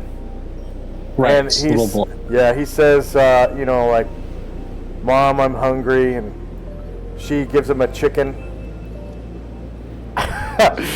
And he kind of grabs it and starts eating it.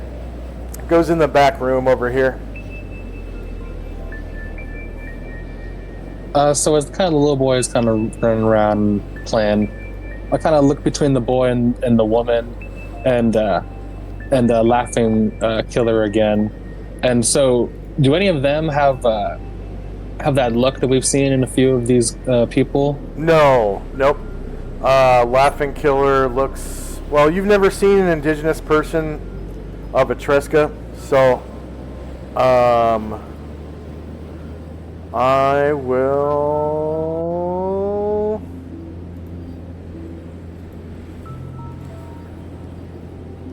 Yeah, we'll say he goes on to describe the culture of the indigenous people, or cultures.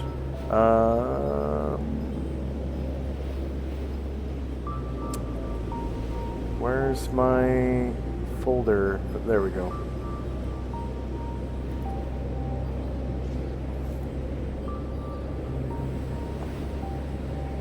Okay, Etruscan people. All right.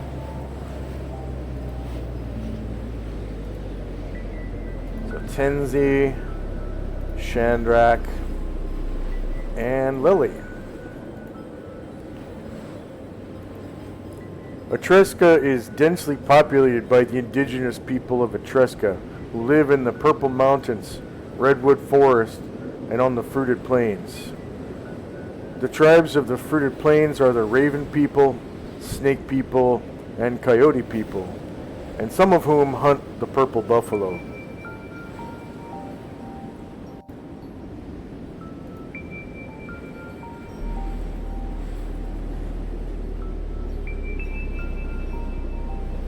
Are you familiar with the purple buffalo? No, you had mentioned that the settlers do something to protect themselves from this creature. I think I've heard of a buffalo, but what's a purple buffalo? Is it like a purple worm? Maybe you will see a purple buffalo one of these days, if you were to travel west across the Fruited Plains. Is it particularly dangerous if these people try to defend themselves from it? And next up is Lily, and we'll come back to that. Lily will try to eat her chicken. Okay, yeah, you bite into it. It's like nice and seasoned, perfectly juicy, tender, delicious, and hot. Nice and hot. Coming in from out in the boy closes the door behind him as he comes in. Coming in from that blizzard outside, and then sinking your teeth into this, it's really a game changer. Anything else for Lily? Not right now. Okay. But you're overhearing this conversation from across the room and learning, what they learn at the same time. Next up is Shinzo. I will come here, get the door. Is that? I thought that was the end.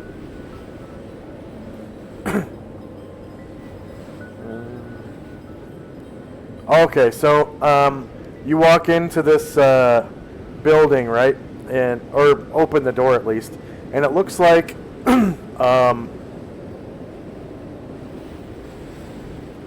there is a peddler here selling wares. So this appears to be like an art gallery type place. You can see pottery and like things that resemble like Fabergé eggs and stuff. So like treasures and baubles. Got you. Well, And it looks I will like walk up. they're all made of gold. And there is a very fishy looking peddler behind the counter with 3 chests. 1, 2, 3. Well, this may be a lucky happenstance for me then. And it is a woman. Looks like she's in her like late 30s. She's very wrinkly, especially her neck. And her neck is really saggy looking. She is definitely wall-eyed, and the shape of her head even is a little thinner than most. And as you approach, you notice her hands look a little odd. The webbing between her fingers is a little too much. And this strong fishy smell hits you. You notice her skin is kind of weird, like it's really clammy looking, like she's sweating profusely almost, like her skin is wet. And she says, How can I help you, sir? Good day, madam. I was actually looking for the inn, but it may be rather fortuitous that I have stepped into your establishment. I am looking to sell some gems, if you are in the market. I am in the market for that, sir. Please place the gems on the counter so that I may appraise them. Okay, I will put 1 each of the peridot and 1 of the pearls on the counter. and she breaks out this like small eyeglass from one of her pockets. It's connected to her clothing by a chain, and she sticks it up against one of her wall eyes and squints so that her skin kind of goes down over the lens, holding it in place. And she takes a toolkit out from her pocket. It looks like it's rolled up in like a leather pouch or whatever, and it like unrolls or unravels. And there's like small hammers and chisels and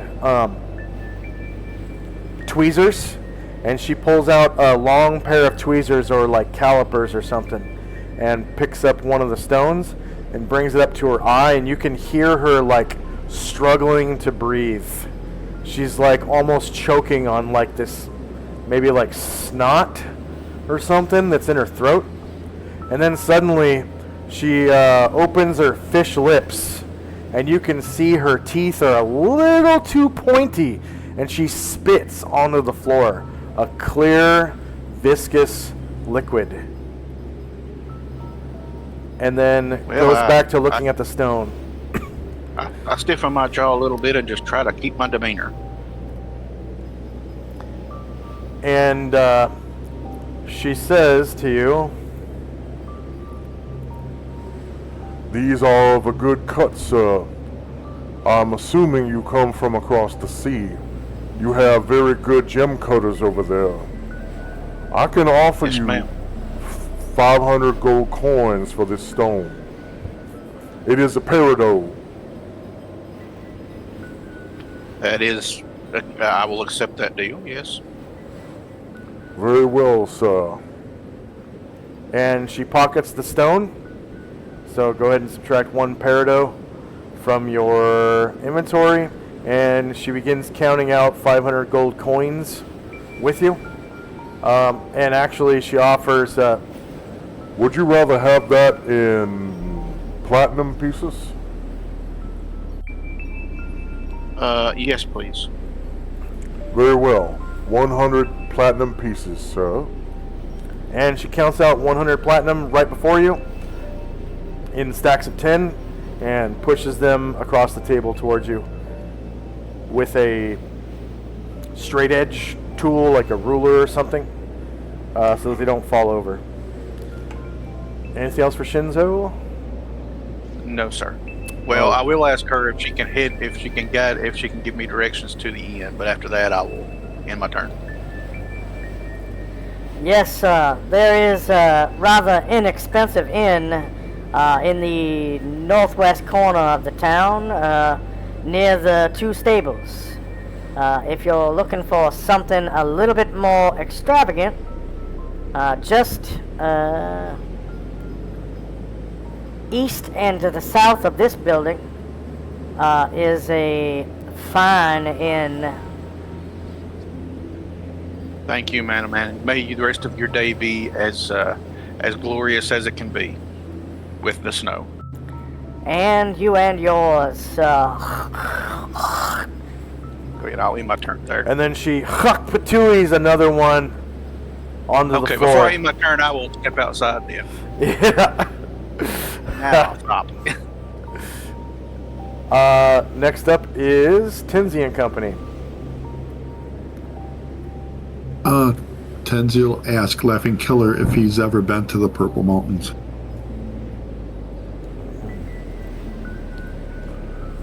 Unfortunately, no. I've never been that far out west. They say there are many dangers there. That's why my people stay in the Fruited Plains. As well as the Raven people and Snake people.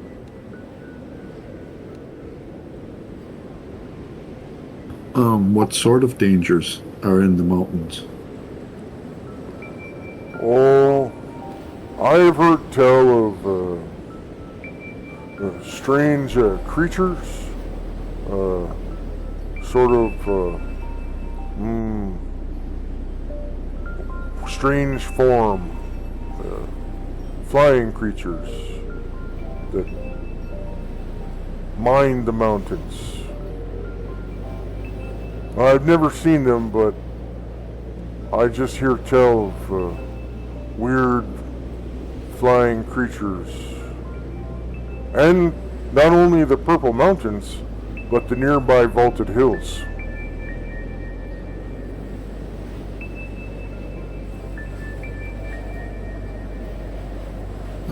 We have heard of some strange dark forces originating from that area. Which area? The Purple Mountains or the vaulted hills? Yes, the Purple Mountains. Oh.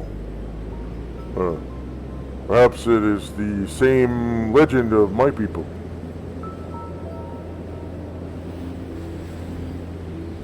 Perhaps. What is the legend from your people? I just told you. Strange okay. flying creatures flying about mostly at night and bothering people at night usually. Oh, and they say they speak and they sound like talking bees, sort of like a buzzing sound. But that's all I remember. I'm not a medicine man, so I don't really pay attention much to the legends.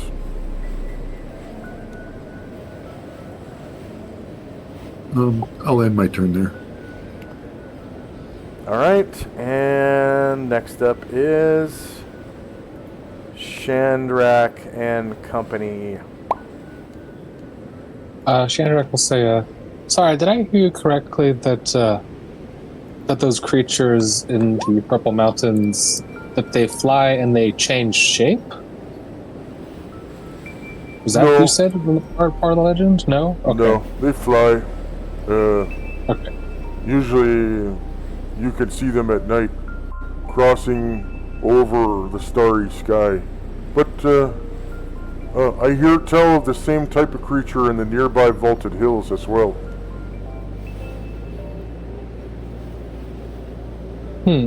Nearby? How nearby would you say?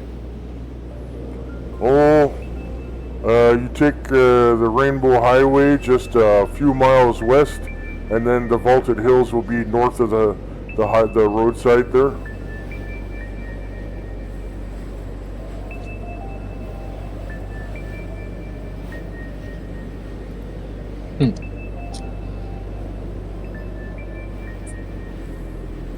Have you heard of the Rainbow Highway? Well, no, my friend. You're teaching me all sorts of places about your land.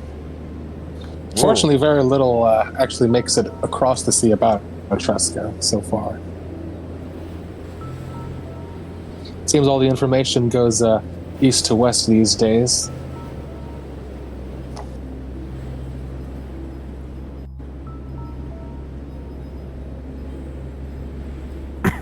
Is the Rainbow Highway a road? It's more like a trail. You'll see once you leave town. It's the Rainbow. It's the Ribbon Highway. Sorry. Ribbon Highway. Yeah. The Ribbon Highway of Etruska is a famous trail created by decades of settlers' wagon trains. Its forked beginning runs from the ports of New Irion and Westlink through the sun-kissed field and out across the fruited plains to Budo's Tavern at the feet of the Purple Mountains on Frontier's Edge. I've never been to Budo's Tavern, but that's where they say it ends. You know, because that's where the plains end. Yeah, at the foot of the mountains.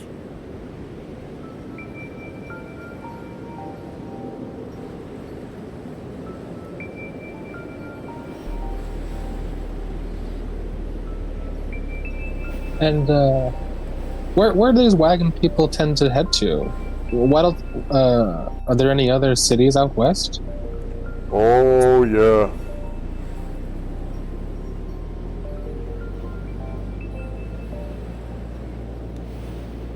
I don't know any of the names of them, but apparently they dot the landscape all across the Ribbon Highway.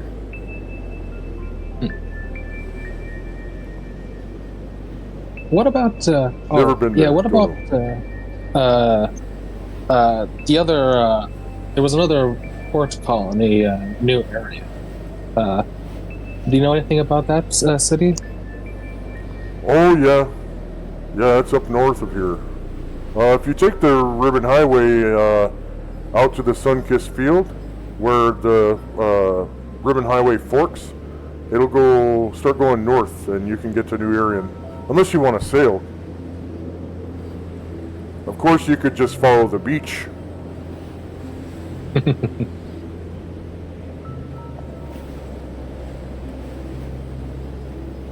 And Shandrak is kind of thinking about all sorts of interesting places of this new land. He'll kind of wave over the barkeep and say, "Oh, I heard about you were talking about some whiskey. Can I try some of that?"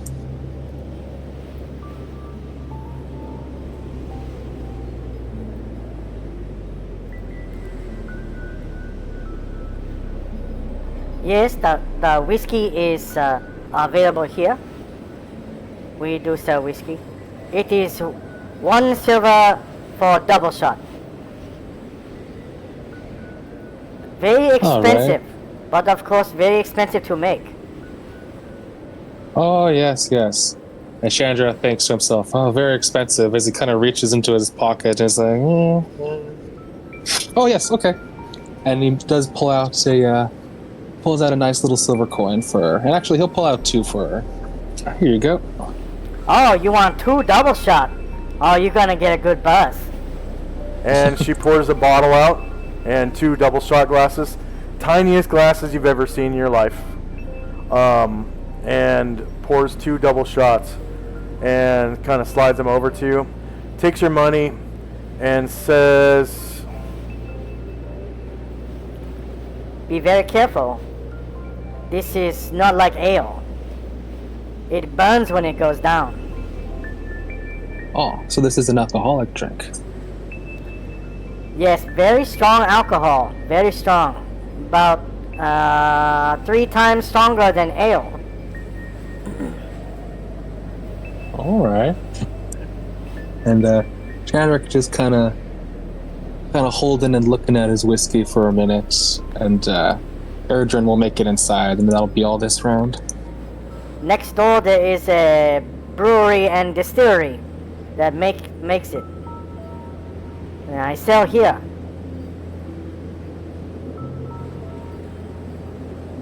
and yeah, it goes down smooth, but there is a burn, and it tastes like it was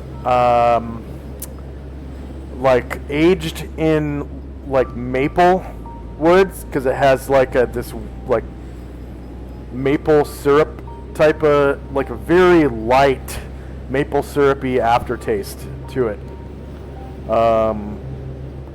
which from what I understand is a good quality in today's whiskeys, that there's a lot of people who go for whiskey aged in maple. Sounds good. So I'm not a huge whiskey drinker, but yeah, from what I understand, that's a desirable quality today. Anything else for Shandrak and Company? Just kind of lick his lips after that sharp taste, and Yeah. that'll be all for him for now. Go ahead and make a saving throw versus poison at a -8.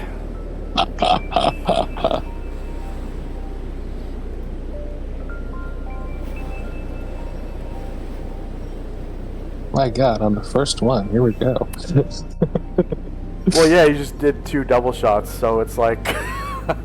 Oh, well, I thought she was doing me like 2 of them. Oh, okay, that's fine. Whatever. I thought there was like 2 shots, and I thought I was taking one of them. No, it's literally 2 double shots, so it's 4 shots. Okay. Yeah. All right, so you feel a tingling sensation in your wrists, like at the end of the round after you take your 2, double shots, and your head feels a little floaty now. So it's like you're not drunk. You're like starting to feel the buzz. Okay. And it makes you feel good. Like there's a warming sensation throughout your body, particularly in your forearms and wrists, though. That's really where it gets kind of sensitive. And you can feel your forehead starting to heat up a little bit, and your cheeks. So it's like you came in from the cold weather, and this is kind of warming you up. It's kind of making your body temperature rise a little bit. Okay, anything else for Shandrak? That'll be all that round. Time now is 1:06 p.m. First up is Lily. I guess she'll try her shot too. Yeah, that's not going to be enough to force a saving throw. So, over the lips, past the gums, look out, stomach, here it comes. And it kind of has a burn on the way down. It's kind of like a medicinal type of taste. And then there's like this aftertaste of like maple, like a sweet maple almost. It's very, very faint though. But it makes the drink somewhat pleasant. Anything else for Lily? Is the chicken, am I done with the chicken yet or no? It was a whole chicken, so I'd imagine it'd take about 10 rounds or so to finish the whole thing. And after finishing the whole thing, you would be like stuffed. And I don't think you were even hungry to begin with, because I think you were one of the people that had that spell that makes you not hungry. So it's kind of like a strange sensation, like you're not hungry at all, but you're still eating. I guess Lily's done with the chicken anyways. Yeah. So there's probably like, 3/4 of the chicken left by the time you stop eating. Anything else for Lily? Not right now. All right, Shinzo. I will head to the southwest and see if I can find this inn they are discussing. Oh, I'm sorry. Did I say southwest? I meant northwest. Okay, I thought you said southwest. I could have been wrong entirely.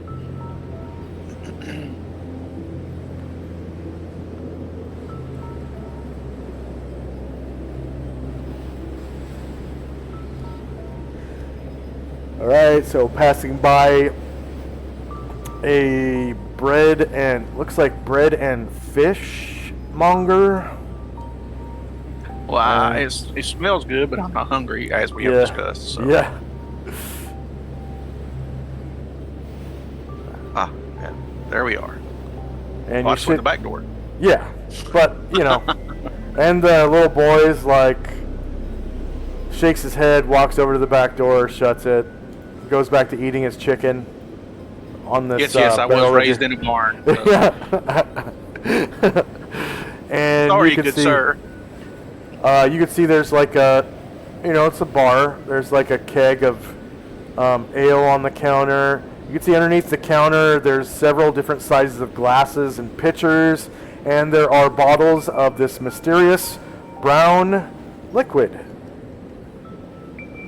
Well, I will try to surreptitiously skirt my way around the lady so I don't look like I'm, sneaking in. Yeah. And I will simply just come in and mingle with my companions. All right. Try to get warm. Right on. Yep, there's a fireplace right over here that kind of fills the room with heat. And you pass another one on the way in from the back door. Next up is Tinsy. Tenzi will ask Laughing Killer, you said that you are a ranger. Do you specialize in the planes of your people? Yes, of course. I am a plains ranger.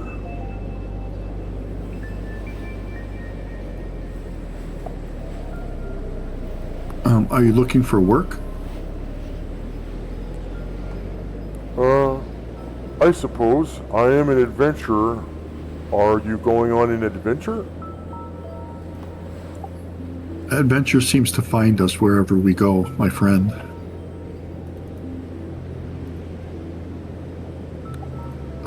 I would be willing to hire you. 25 gold per month, paid in advance. Oh, no. I am an adventurer. I don't do that sort of thing. Okay. I could really use someone with your skills, but I understand.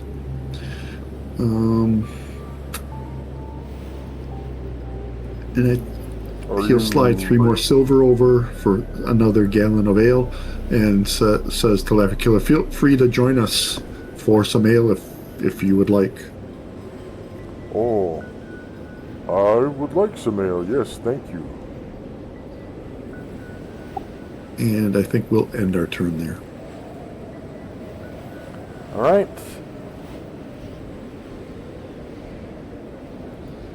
And Shanrak and Company.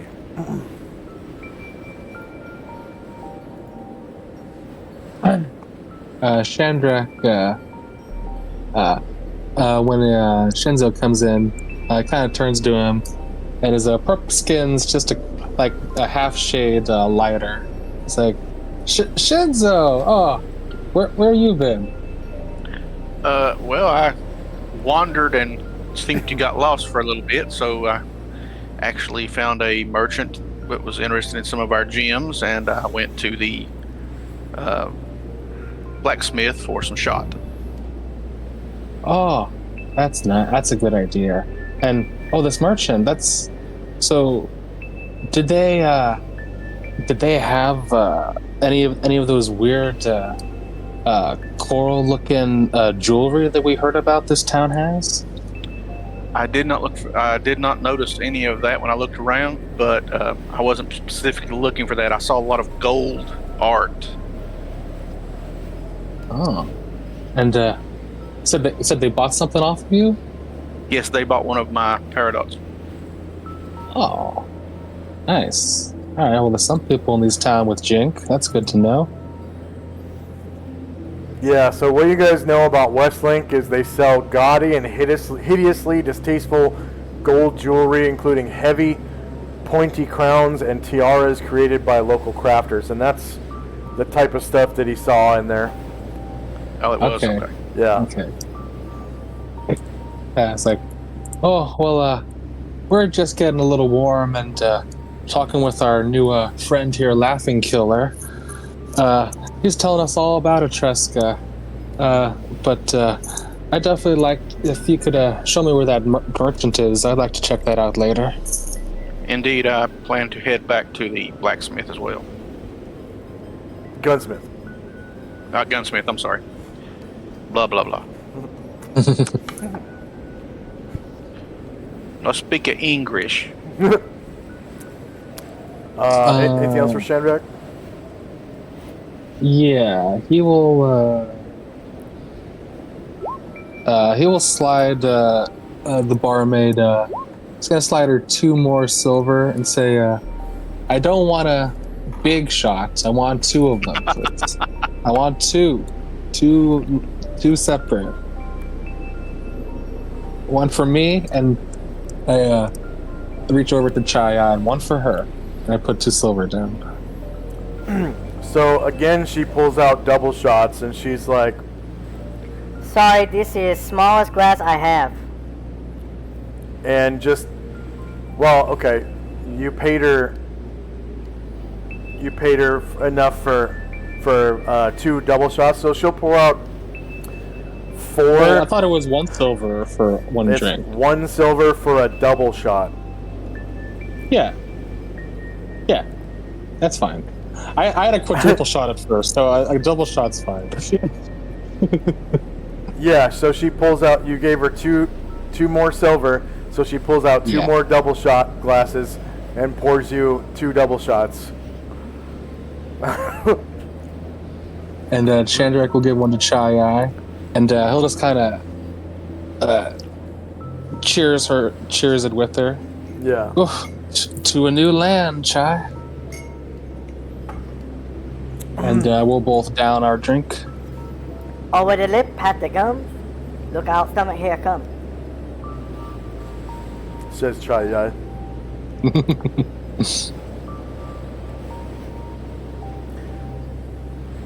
Alright, so end of round. Next up is Lily. Lily's looking at Chandrak like, are you planning to get drunk tonight?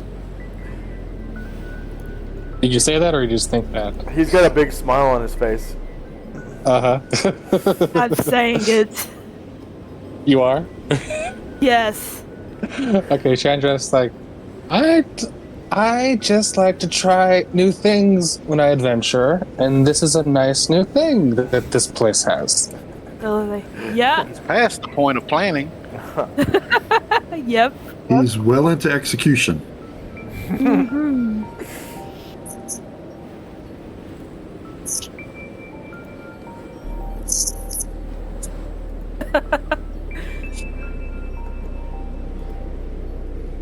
Anything else for Lily? Not right now. Alright. Shinzo. So you can see they've been talking to this indigenous man in the corner. Hmm? He's kind of dressed in like leather indigenous clothing that kind of doubles as leather armor, and like leather, like rawhide shoes that kind of hug his feet. They're not like the Panopian shoes you're used to. It's just a top and like a top and a sole of rawhide that are stitched together around the edges with like leather cord. And there's like no support. It's just essentially a leather sock that goes over the feet. And they're kind of decorated on top with stitched patterns. Well, since they're talking to him, I might as well make my acquaintance. So I'll step over, not onto the table, and greet him. Hey, old friend, I have come late and have missed introducing myself to you. But I see you've already met my companions. And I am hello to you. Shinzo. Pleased to meet you, Shinzo. I am Laughing Killer of the Coyote people. Well met. It is good to meet you.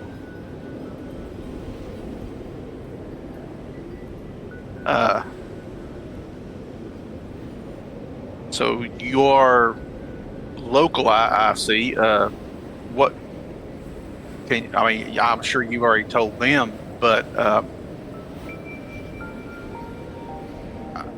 I assume there are large areas of untamed forest here. Yes, nearby there are woods, and far to the west, the largest forest that my people know of, the redwood forest. I think there are more indigenous people that live there, but I have never been. I look forward to that. I've been restricted to ship as of late, and my heart yearns to see green again.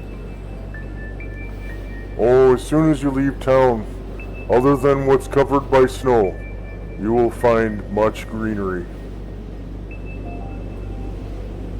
Good to know. Thank you. You're welcome. It is good to know. I'll end my turn. Tenzi.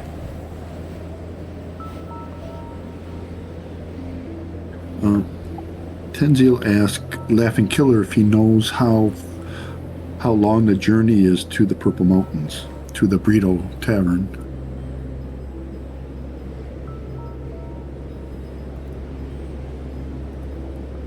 I hear it is several thousand miles. You will want to stick to the trail.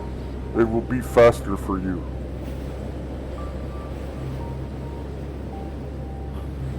And you said that these wagon trains, you call them, they head off on the road on a regular basis. Do you know of any that are upcoming? I have not paid attention, my friend, but I do know that they periodically leave, maybe once or twice a week. There are many settlers who come here from across the sea.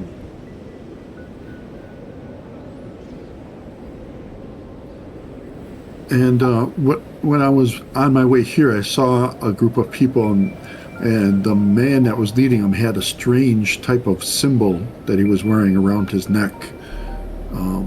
Do you know anything about that symbol and the people that wear it? I know nothing of the religion of the settlers, but there is one thing that I do know. There was once a sea god who was worshipped here, but is no longer, for another cult has moved in and is now using his temple. I would much like to see this this temple of the former sea god. It is near the shore on the southeast corner of town. There is a trail that leads up to it. Very well, thank you, my friend. And Tenzi keeps the ale coming with 3 more silver pieces for another gallon. In fact, if you leave this inn and head straight south from the fountain outside. You will run into the trail eventually, and you can follow it up onto the cliff where the temple lies.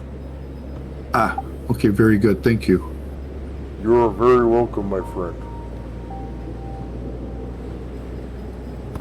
That'll be it for us. Okay, and you buy some more ale. Shandrak and Company.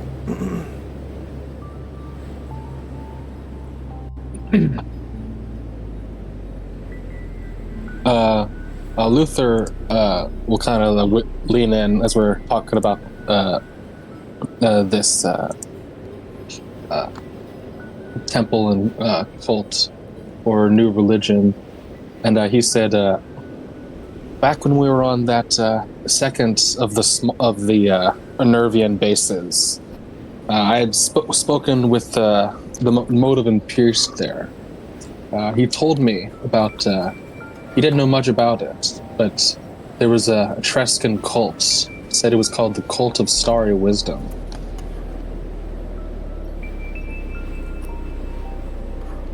Does that sound familiar to you, Laughing Killer?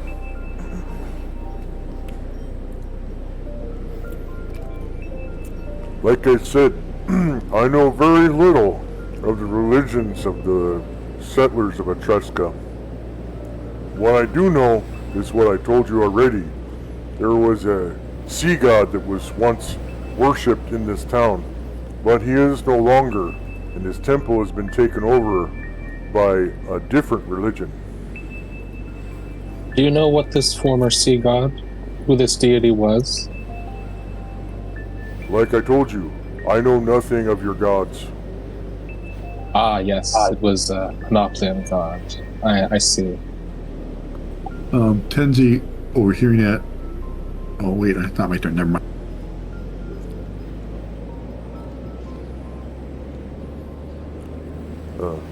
I do know my own religion. I follow the Coyote. He is a very jovial god.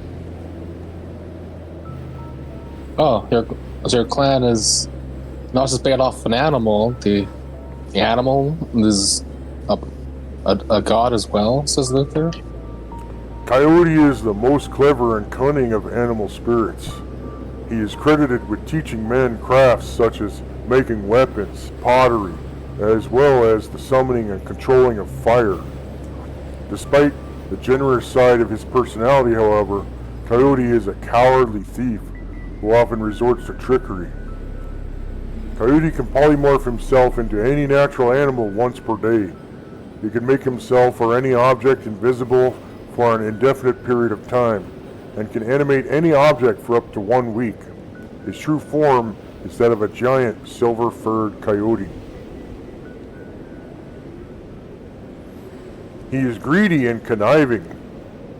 During his frequent attempts to swindle a fellow god, he often assigns difficult jobs to his worshippers, promising great rewards if they succeed.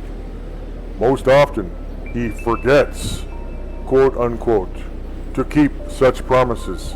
He is not above bullying a mortal to get what he wants. Omens from Coyote take the form of strange noises in the night. Typically, he will only punish his clerics for failing at an assigned task or daring to cheat them. Such punishments take the form of a cruel trick, such as stealing a cherished possession and giving it to the victim's enemy.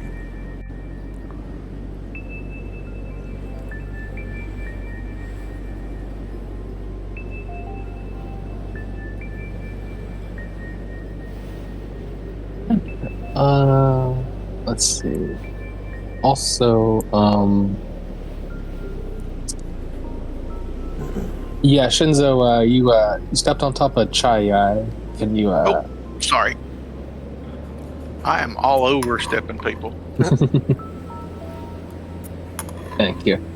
Yeah, so she will, after her drink and kind of seeing Chandrak getting a little woozy, she rubs her ring and says, Tholud, come forth.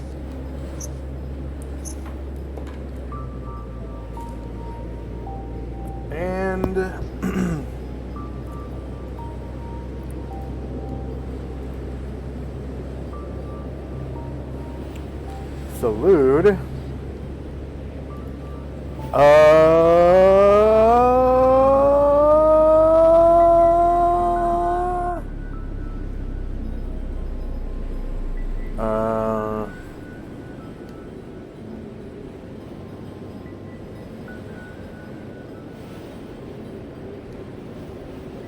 Where's Chai Ai's folder?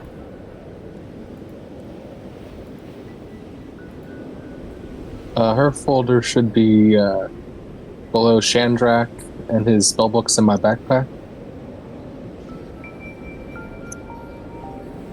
I don't see her folder. It's also above Ryer's folder. I don't see Ryer's folder. Oh, there he is. I don't see her folder though. I just see Amaterasu, the Kitsune Kasume. The Kitsune Kasumi. He should be right below that. I don't see Right? it. Yeah, it should be right between Amaterasu and Ryer. I don't see it. Yeah, but also that is weird. The token is on some GM thing too. I'm not able to access it.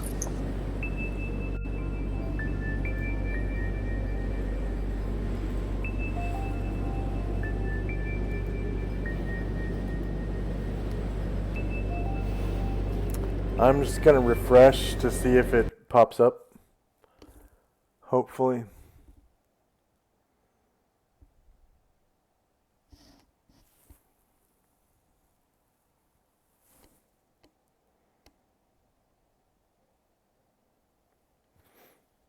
And we can take a 3-minute break.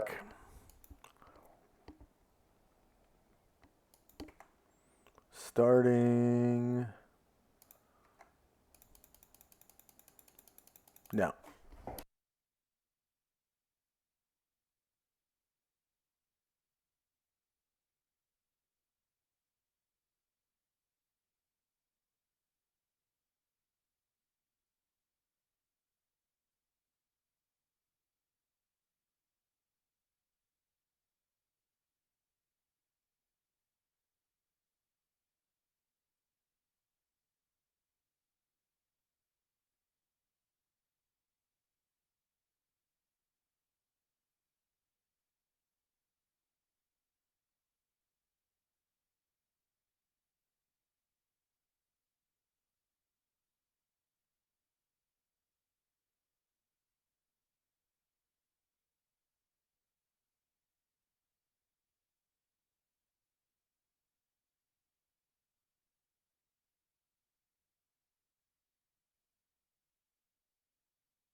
Okay.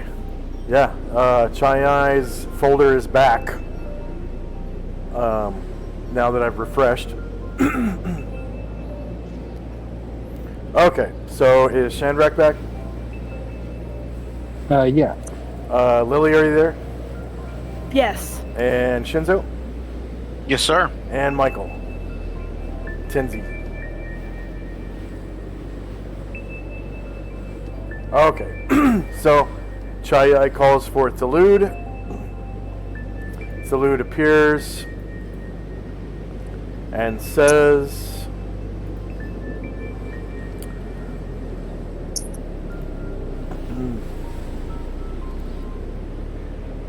What is your bidding, my lady?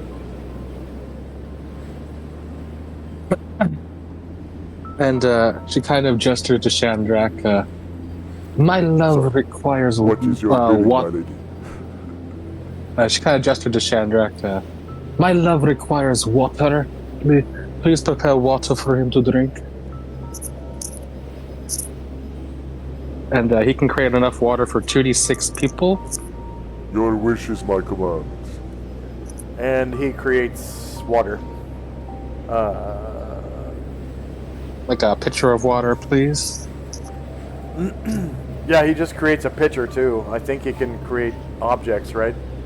Yeah, he could temporarily create a pitcher that lasts for like hours.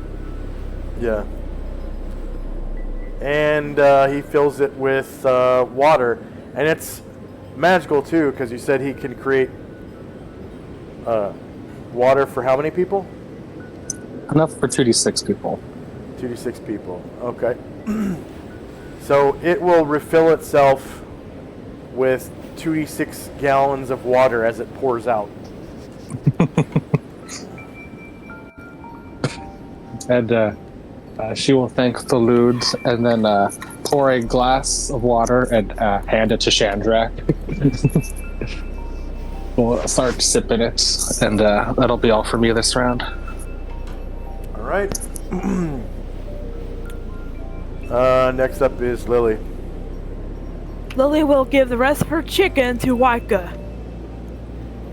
Oh, yeah. Yeah, he loves that. Yep. He just devours it. Anything else for Lily?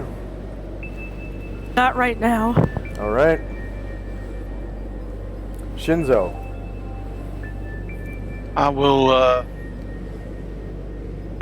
buy a mug of ale while I wait for Chandrak to be ready to go wherever, or if we wait till in the morning. I'll just sit down and relax and enjoy the warmth. I think it's what, is it 2 silver for a pitcher of ale? For a gallon. When Tenzi hears that, says, "Just get a mug, drink out. I've got gallons coming." Oh well, yeah. Then I'll just ask for a mug. Yeah, Tay hands you a mug. Thank you, madam. You are welcome, sir. And I thank Tenzi as well. Of course, my brother.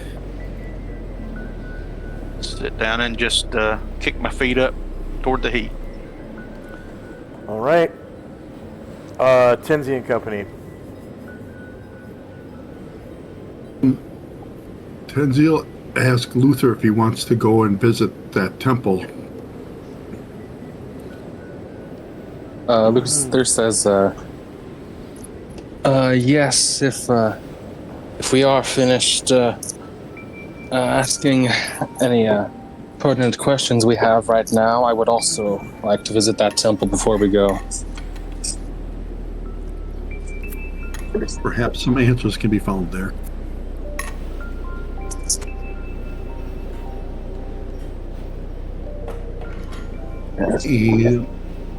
He slides another 3 silver pieces to the owner, proprietor, and says, "Keep the ale coming, my friend." And Tay says, Yes, of course. Here is another pitcher. and she fills another pitcher with ale. Right. That will be all for us this round. All right. Shandrak. Yeah. So, let's see. I had another question. What was it?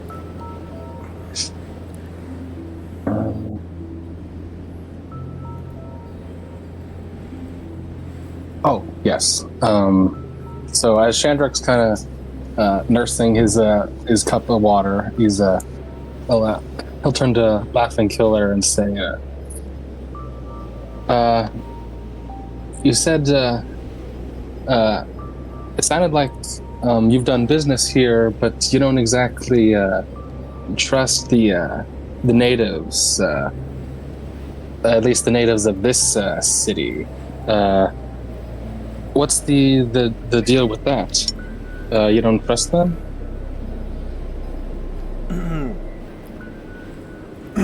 You mean you haven't noticed how they look? They are a bit strange. Yeah, strange like fish or something. It's freaky, don't you think? They all kind of, I mean, not all of them.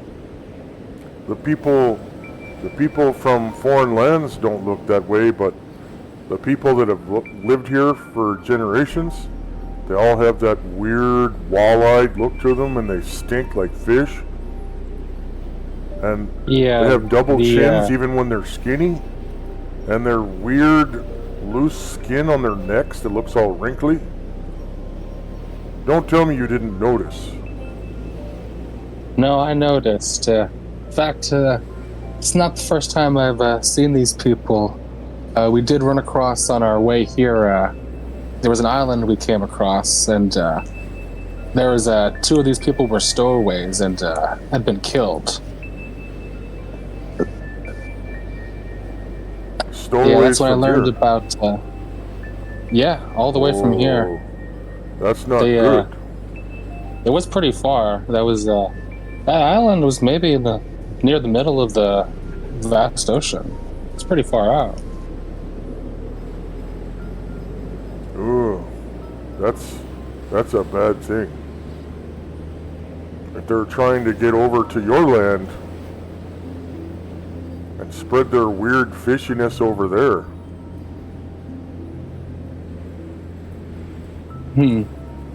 Yeah, we had seen some ports on our way out. No one had come from the east. Everyone had been heading from the west. So My people avoid these fuckers like the plague. I'm the only one who dares to come here.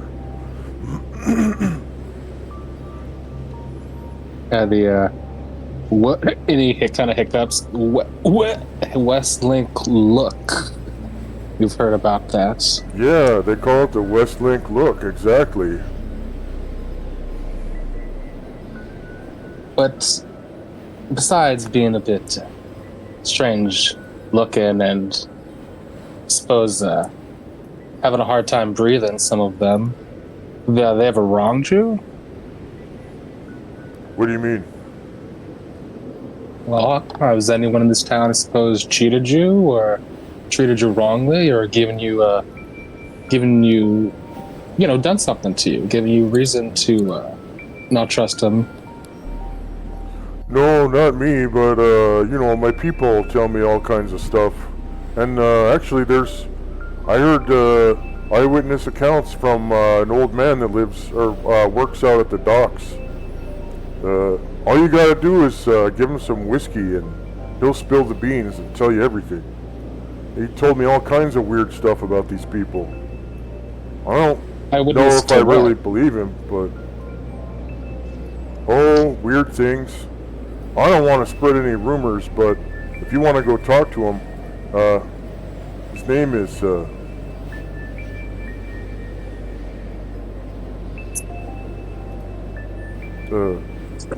Moonway.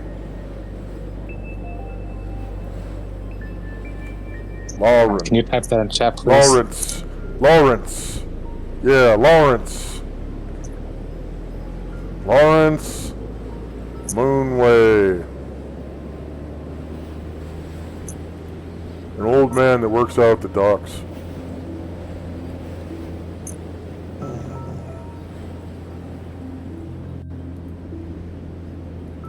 Well, I knew we'd find something interesting here. Bartender, how much for a bottle of one of those whiskeys?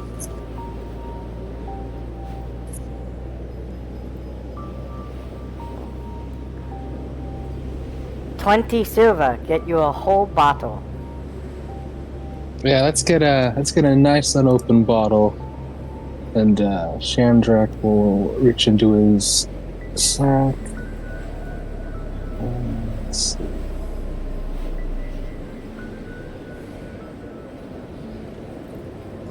Just be prepared. It's gonna be a freaky story. He told me all kinds of things about these weird people. Ugh. Said 20 silver? Yep, 20 silver, get you a whole bottle.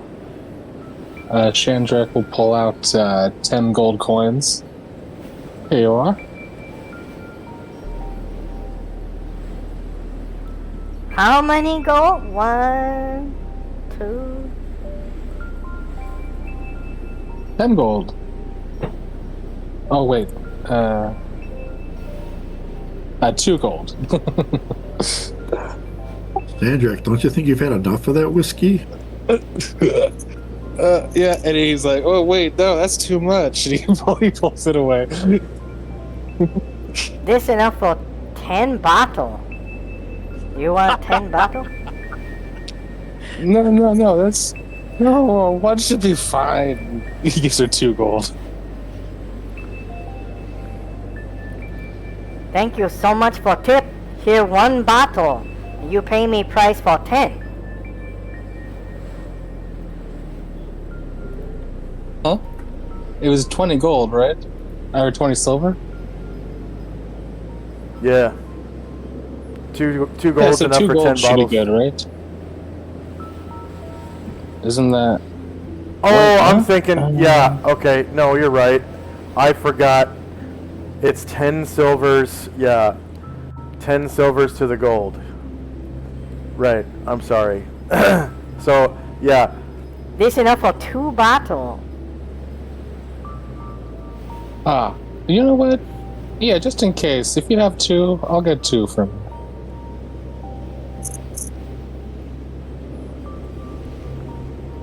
And she'll hand you 2 bottles for your 2 golds. She's not used to taking gold. Like, copper and silver is the money of the common people.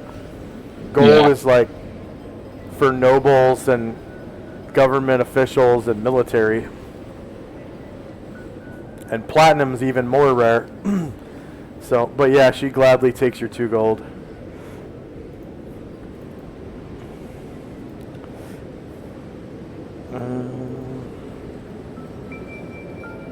And he'll put 1 in his backpack and just leave 1 on the table. And be like, alright then. Well, if no one else has anything to ask to our new friend, I think we should head to this Lawrence Moonway before we head to this your church. Sounds good. Okay, I'll see you guys later, maybe. I'm just gonna finish up eating my chicken. Oh yeah, if you're sticking around, you know, I'm sure we'll be back. And if we're not, feel free to, you know, get a cup from that pitcher. Yeah, I was planning on going back to my people in the morning.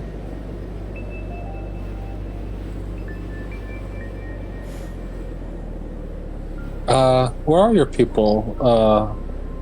How close are they?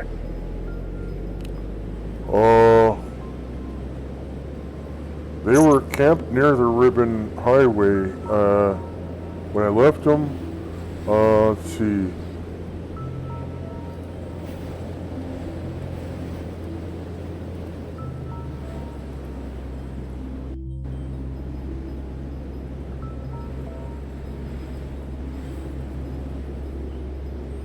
Oh, actually kind of far out from the highway. Once you hit the fork in the road, if you head northwest out into the fruited plains, they're out there, probably a couple 100 miles. Okay. Northwest from where the trail ends.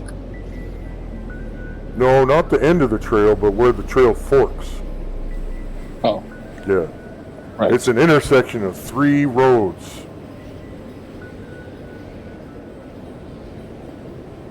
All right. I don't think our group has decided exactly where we're going, but we might follow you at least as far as the fork goes. Oh, okay. Well, that'll be at the end of the sun-kissed field. Right where the fruited plains, where it turns into the wheat fields, the fruited plains. You see, sun-kissed fields are part of the fruited plain, but it's mostly wheat that grows in the fruited plain. But in the sun-kissed field, it's all sunflowers. But not this time of year, though. Hmm. And When it you gets said, warmer, it'll be sunflowers. and you said that strange area nearby, the vaulted hills. They were, you said, north from the fork? No, No? they're east of the fork. East of the fork. Yep. Okay, so if we get to the fork and head east, that would be going in the direction of the vaulted hills? Once you get to the fork, yeah, but it'd be way shorter just to go along the ribbon highway. Once you get into the forest, the hills would be just north of you. You're gonna pass by the hills before you get to the fork. Oh, okay. Okay, interesting. Okay. I'm still trying to figure out your new land. Well, yeah, don't go anywhere. We'll definitely be back. Okay. We got some local sights to see. Yep. My tent's right outside of town, so if I'm not here by the time you get back, that's where I'll be. Okay then. Yeah. If we'll travel with you tomorrow, we'll definitely be there. Okay. Well, I guess I'll see you later, friend. Yes, definitely. It's nice to see a friendly face, and you've told us so much about this new land of yours. It's very appreciated. Oh, you're welcome, I guess. I didn't do much. Just told you about stuff. But I suppose if you don't already know, then that'd be valuable information. Precisely, my friend. And I hopefully to find some new information.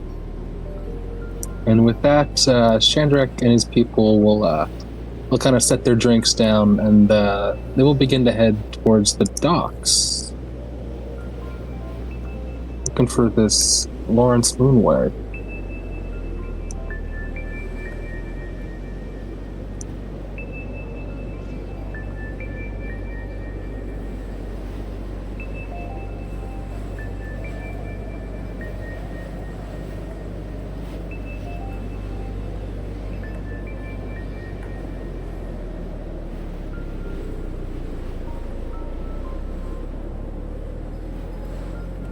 Alright, anything else for Chandrak? I'm just going to begin moving kind of out and back the way we came. Alright, time now is 1:09 p.m. Next up is Lily. I guess hearing after this Lawrence Moonway person, is Lily will move with them. Okay.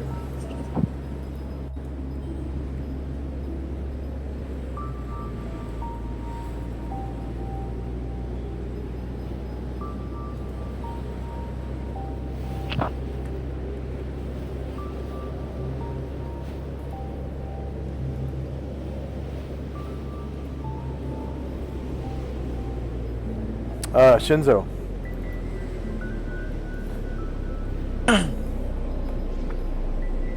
I will continue to sip my ale and enjoy the heat for right now. Alright, Tenzi. Tenzi and Thelina will follow Shandrak. The rest are going to stay here, keep Shinzo company. Alright.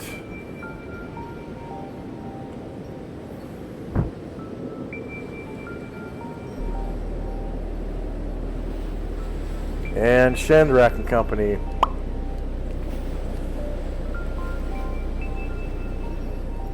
Alright, so we will begin continuing down the alleyway. And I guess we're looking, oh, is that perhaps him there? Near the water? Who is this man?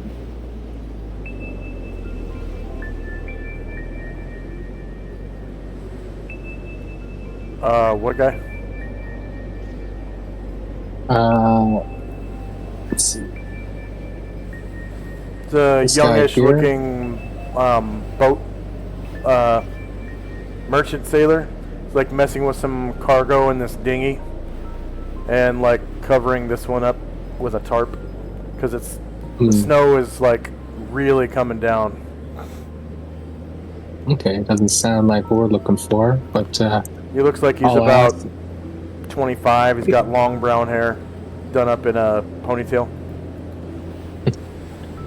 But Shandrak will ask him. Oh wait, does he look? You said like a sailor, so it doesn't look. He doesn't have the Westlake look. No. This one doesn't have the Westlink look. No. He's kind of good looking young guy.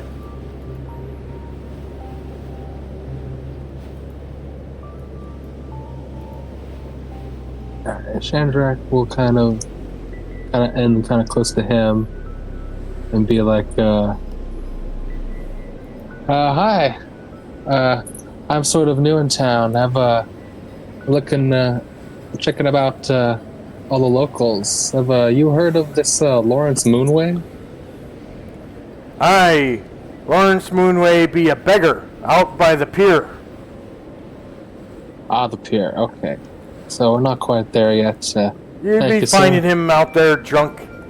He's an old drunkard beggar.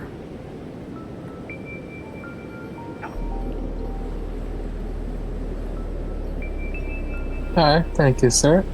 And that'll be the end for Shandrak's turn.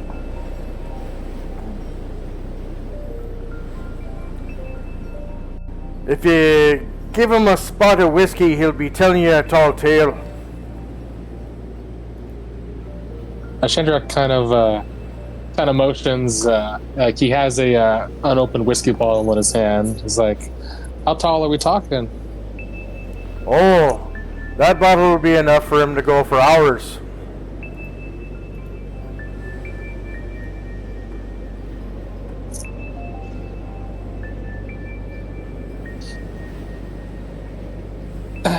Well, have you ever heard any of his stories while you're working? No, I only hear hearsay of his stories about weird things happening when there's a full moon and just the people around here looking all funny. The reason why. The reason why? That's interesting. Well, I think that's worth checking out an old man and, I'm in a new land. I love to hear new stories.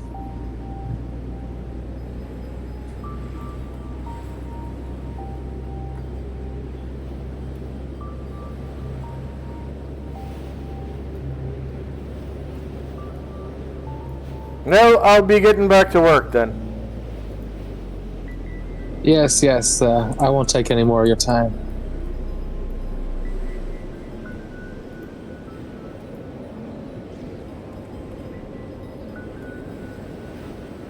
I be thanking you. Good day to you, sir. And to you as well. Try to stay warm. And you as well, sir.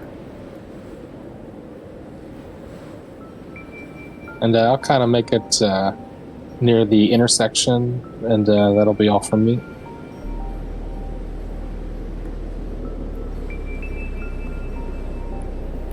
Alright. End of round. First up is Lily. Yes, Lily will go ahead and move a bit. And I'll be it. Alright, Shinzo. I will sip my ale and look out the window to see if perchance the snow has let up at least a little bit. Not even in the slightest. It's really coming down, and in fact, it's starting to stick.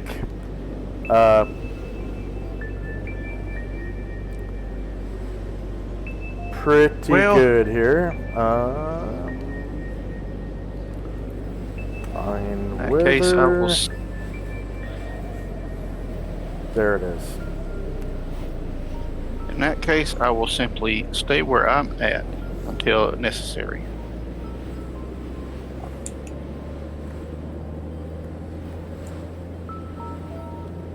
Snowy ground.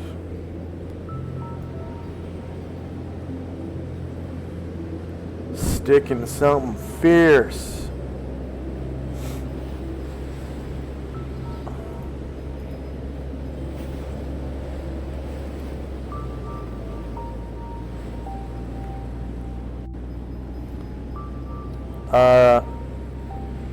Tenzi and Company.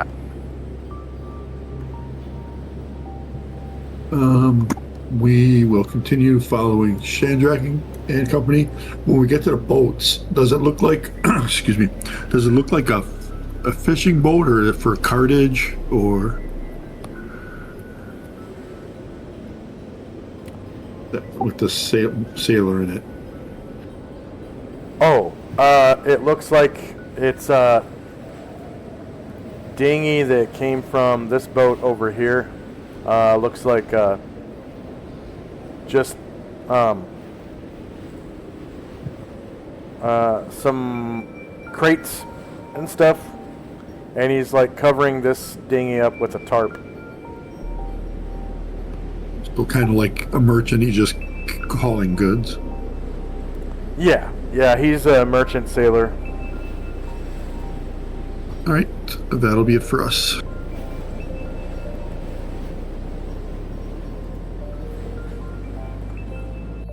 All right, Shandrak and Company.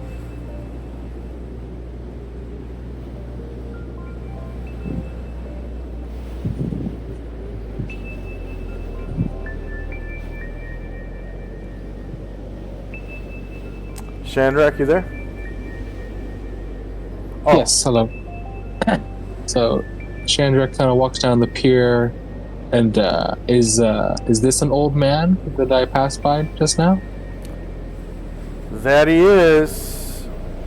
And he's leaning up against the wall, and he's got a nearly empty whiskey bottle in his hand. He just takes the last swig, and he's like sitting down on the snow, leaning up against the wall. So his butt's probably wet by now, and he's just kind of looking out over the water.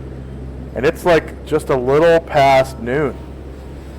So it's kind of weird. Yeah. It's just 10 minutes after 1. And he looks like he's fucking like 2 sheets to the wind. Like his head's wobbling. and his hands are shaking a little bit, and he fucking takes the last swig, and he tosses the bottle out, and it breaks on these rocks down here. You hear it shatter as he throws it, and you can hear him swearing, "Motherfucker!" Yeah. And the rest of his speech is kind of incoherent. Just you hear him say, "Motherfucker!"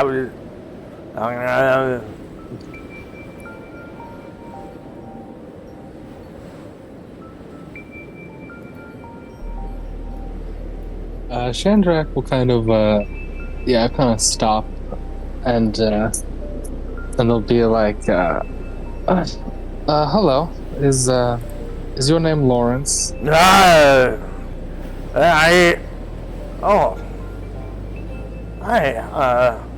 be Lawrence.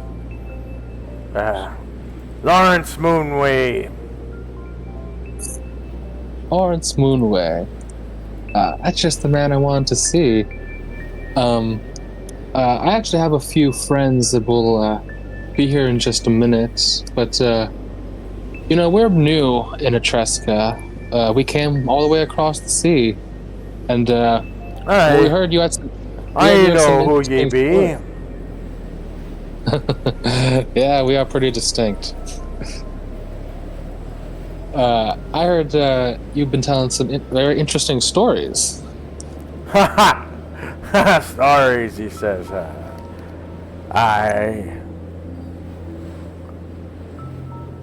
Would you be willing to share these stories of this city once my friends come? They'll should be just a minute. Oh, well, normally I would, but me whistle's a little dry. I think I'll be going now. And he gets up and kind of starts walking away.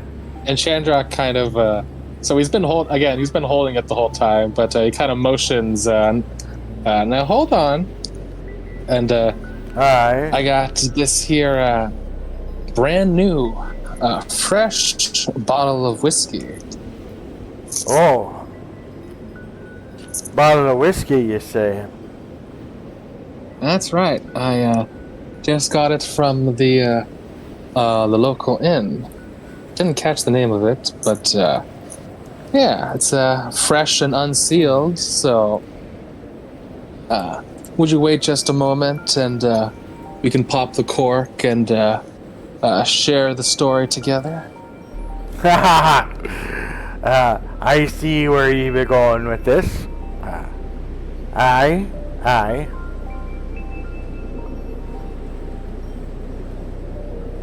All right then. Wait just a brief moment, and we can wet your whistle, and then we'd like to hear what you have to say, sir. Aye, very well. What would you like to be hearing about?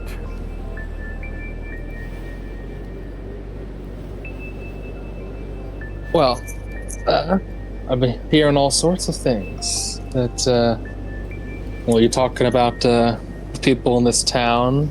They are a bit strange looking, but I hear you've been ranting about them, among other things. Ranting, he says. Well, that's what some of the people say. I've been around these parts a long time. I've seen a lot of things. But, like I said, me whistle's a little dry. Don't feel like talking much. I understand. Just, I've got a drink right here if you'll just wait a moment. And that'll be all for Chandrak. End of round. First up is Lily. Lily would go ahead and get closer to the people, to her folks. Guess right about here, let's see. There they are. There you go, and my turn here.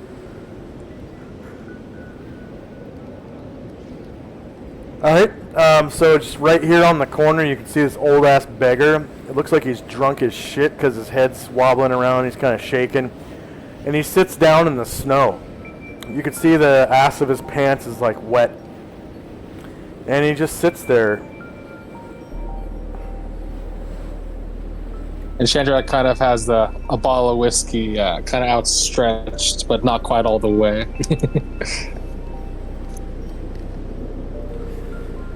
Anything else for Lily? Not as of now. Alright, Shinzo.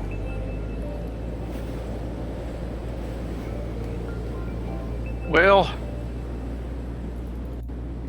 given the fact that everyone is gone except for a few, including Lily and everyone else, I will go ahead and get up, and I will start heading my way toward the gunsmith's shop rather than wait. Go ahead and get that out of the way, and that'll be on my way to, I guess, the docks where they're heading.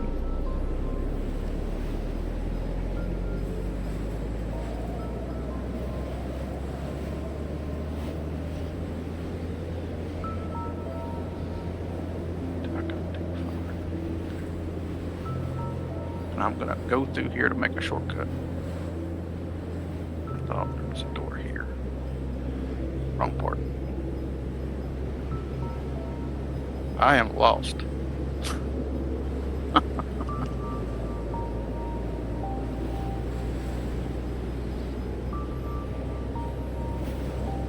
I don't see where you are.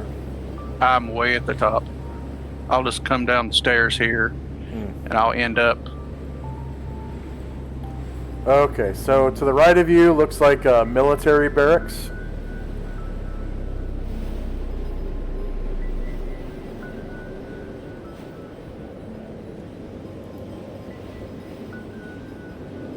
I will go back this way.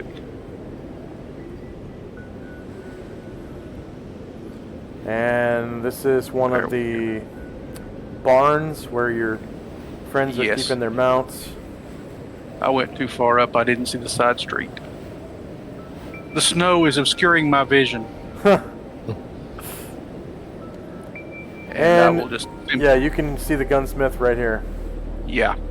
So I'll just go there, but I'll go ahead and end my turn before I go in and just let them go ahead and continue talking. All right, Tenzi. Tenzi and Thelina will catch up to Shandrak and company.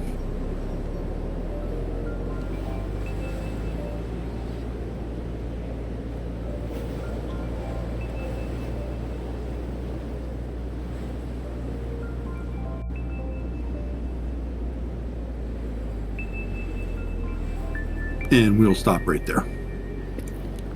All right, Shandrak. So Chandrak will open up the bottle of whiskey and hand it to the old man. Oh, for me? Well, yes. If if you'd entertain us with some of these stories. We've heard you had some very colorful stories.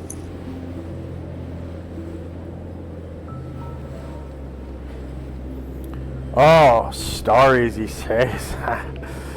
Well, kind of you to be wetting my whistle. And he takes a sip. Oh, that's good.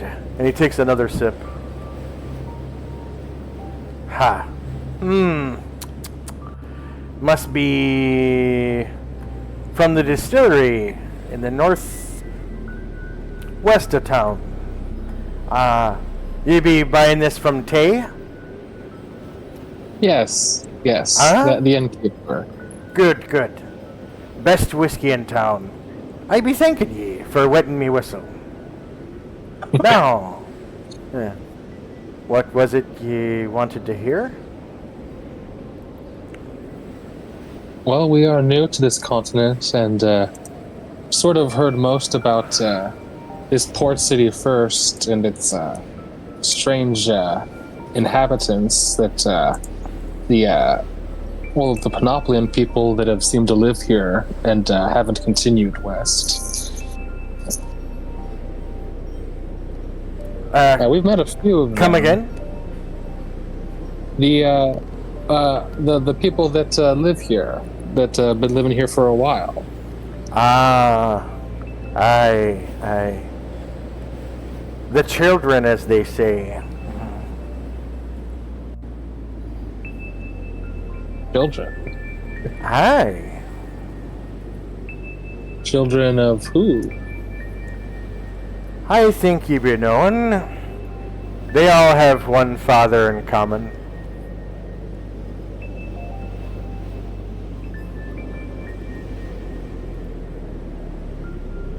Well, I'm not exactly sure, but come on, sir. Thought you had a story to tell. That I do, lad, that I do. Hey. They all be related, you see. All of them be members of the esoteric order of Dagon. You know who Dagon be, don't you? We have had a few run-ins. Father Dagon, they call him. Aye, Father Dagon. They be his children, you see.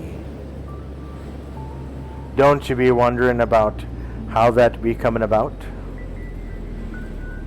Yeah, that monstrosity?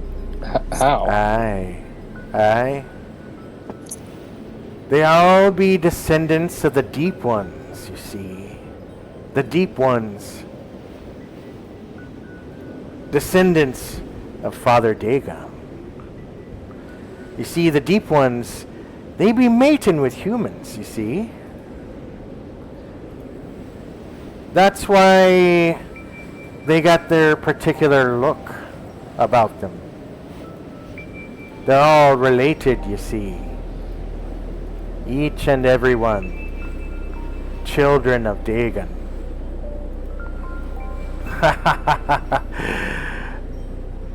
You didn't be knowing that, did you? They did seem a bit strange. And Luther does kind of pipe up. Well, we had come across some dead of these people. I did notice that whatever they had was congenital. Aye. But those congenital conditions, they're all the traits of the children of Dagon. You see, when they're born, they look like you and me. A little baby. But once they hit puberty, that's when all their traits start to come out. The shape of their skull changes. Their eyes go wall-eyed. Their chins grow doubled like a frog. And those weird wrinkles on their necks.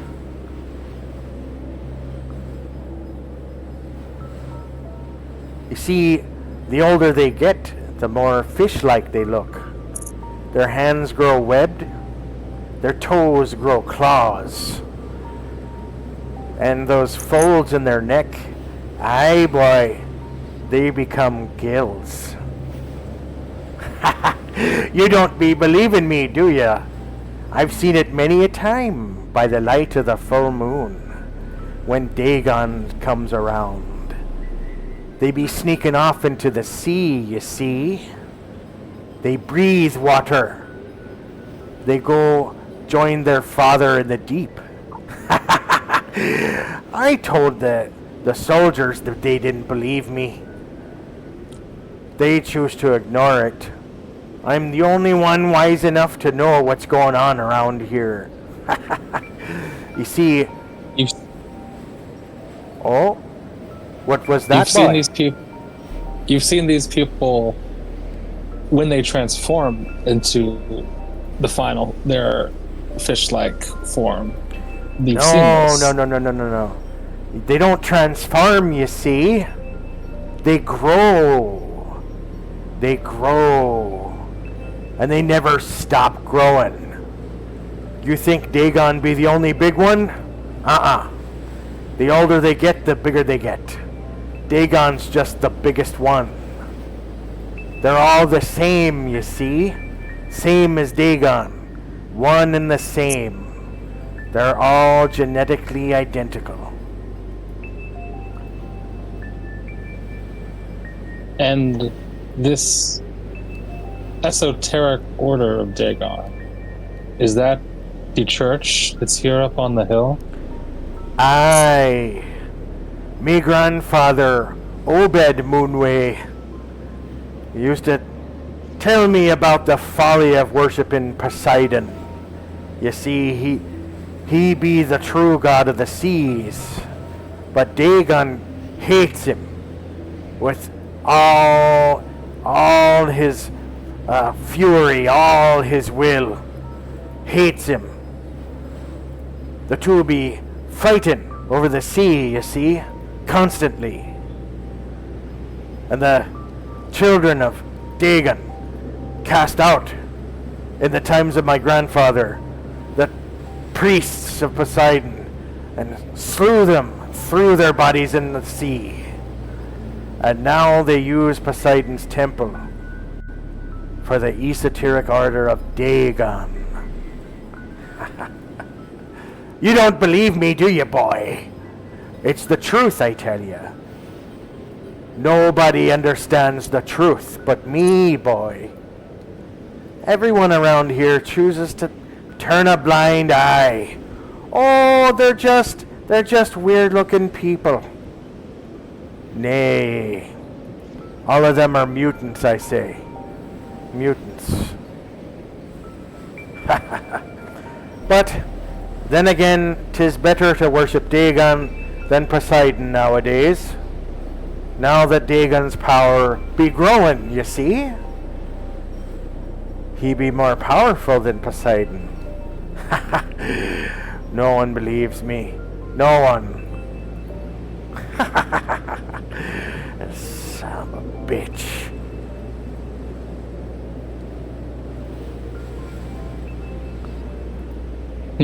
You be joining the esoteric order of Dagon, do you?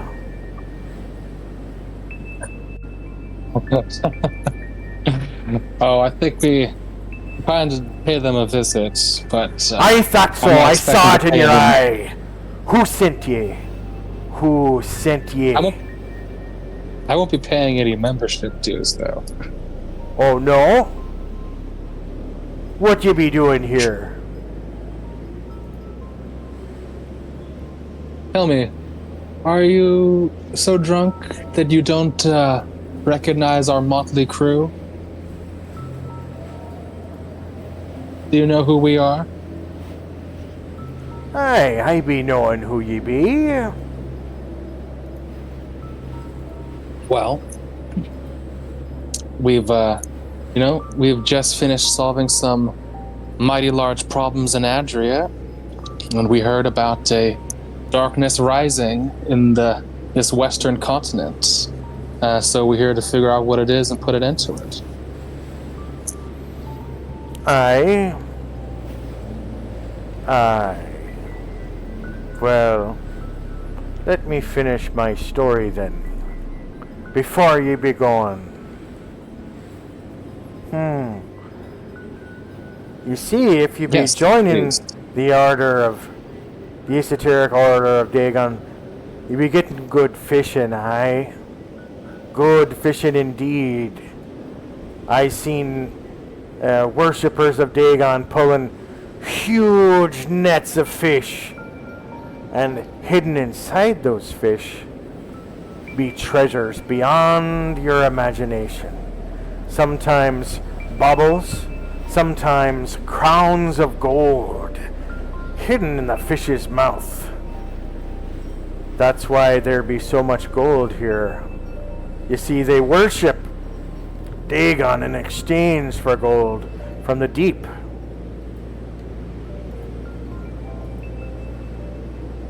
There be many deep ones down there, forging gold and melting gold, and pulling it from the earth. I mean, from Solynod Hex.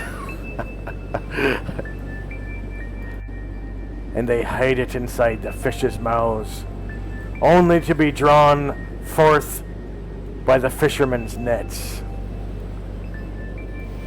Aye, you didn't know there'd be a gold smelter here, did you? It's all for We the did. gold. All for the gold.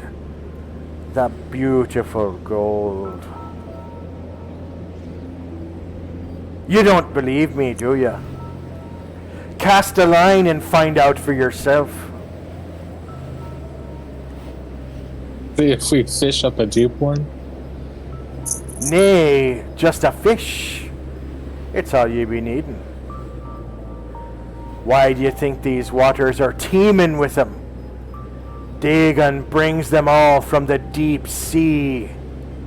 Aye, these waters are full of fish. All and the provided fish by are full Dagon. of gold. Aye, full of gold. All if the you riches of the don't, sea, Dagon brings Even to if you If don't you be, join the order, be joining the order.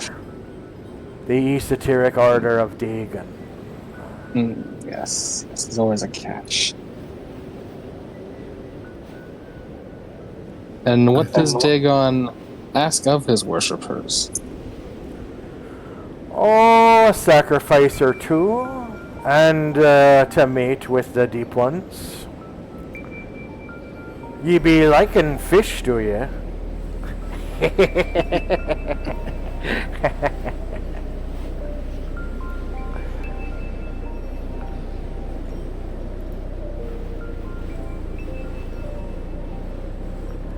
And he kind of takes another swig and spits out some like incoherent rambling.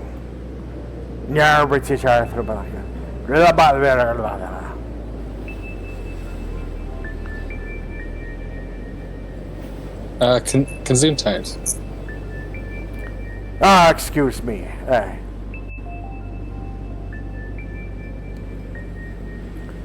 You don't be following Poseidon, do you? Me? Oh no. And none of my friends here do either. Although we did see before we left in Panoplia, there was a temple to Poseidon still there. Oh. Aye. You see, the deep ones haven't made it that far.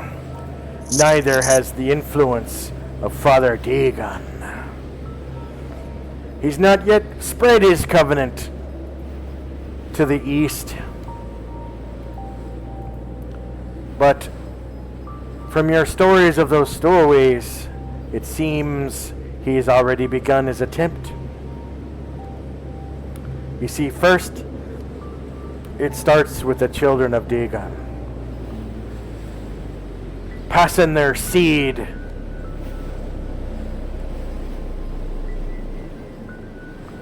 Then the esoteric order of Dagon moves in, promising riches and gold.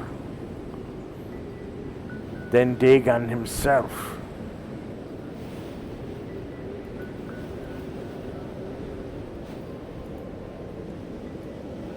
You don't be believing me, do you, boy? I tell you, it's true. 'Tis true. All of it. 'Tis the truth.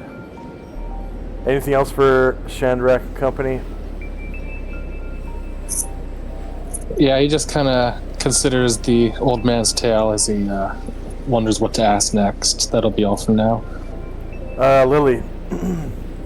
He takes another swig and spouts some rambling that's incoherent. Lily just sits in and listens to the story that Shandrak and him are talking about. All right, Shinzo. I will go ahead and, well, Can't see the door to the... There it is. There we go. I'll go back into the shop and greet the tenant. Ah, sir, I have returned. Yes, welcome back. What can Chache do for you? I have exchanged some of my goods for cash, and I would like to buy the items I had looked at before. Very well. Now that you have changed your money to gold, we can do business. What can I get for you? I would like the 100 silver shot and the pony keg, please, sir. Very well. Same price as before. Nothing has changed. I am an honorable peddler.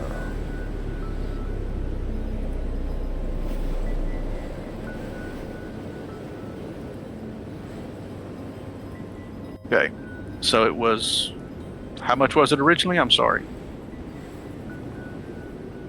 Was it... I think it was like 50...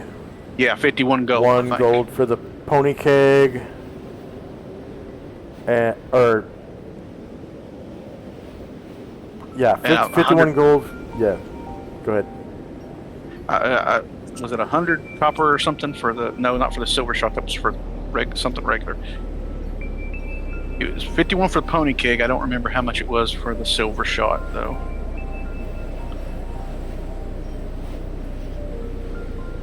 How much was the silver shot that the assassin bought? I think it was 51 copper a bullet.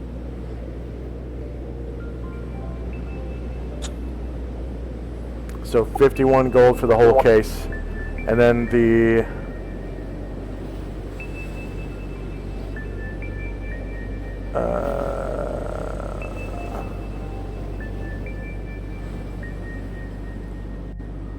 yeah, and then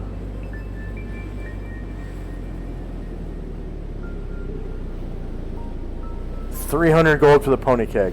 Okay, that's right. And I'll note that.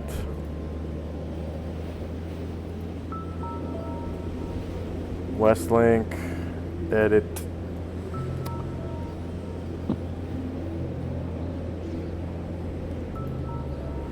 Uh, 51 GP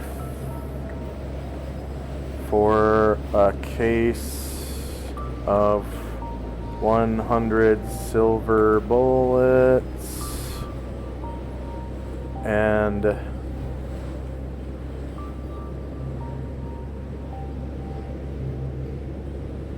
wait, that can't be right. 300 gold or 30 gold? I think it was 992 times 3. Okay, 2,976. 30 gold. 30 gold for the pony keg. Okay. For the So 81 gold altogether. pony keg of powder with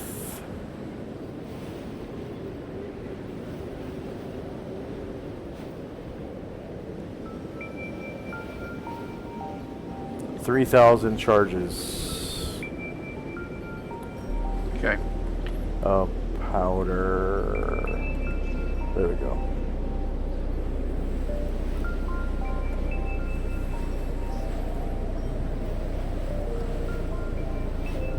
Yeah. 81 gold altogether. It's yeah, 3,000 charges of powder for 30 gold 100 silver shot. and 100 silver bullets for 51 GP. So altogether 81 GP. And you get 3,000 charges and 100 silver bullets. Okay. And the pony keg is 992 ounces. Convert 992 ounces into pounds. So about 65 pounds.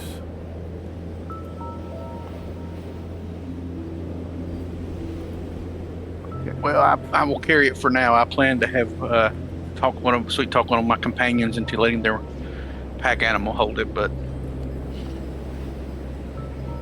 perhaps I will buy a horse if there's one present. And then the case of bullets is 10 pounds. Yeah.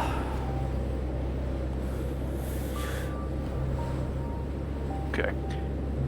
Add that into my Word document. Okay, well, I will hand him 9 platinum. That's only 45 gold. Oh, I converted wrong. Okay. Then I will hand him 18 platinum, rather. That'll be 90. Yeah, that's 90. Yep. And he says, Thank you for the tip. I appreciate it very much. Of course, sir.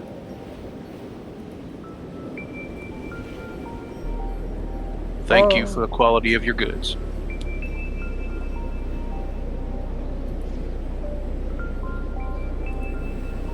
$50 for that. 95.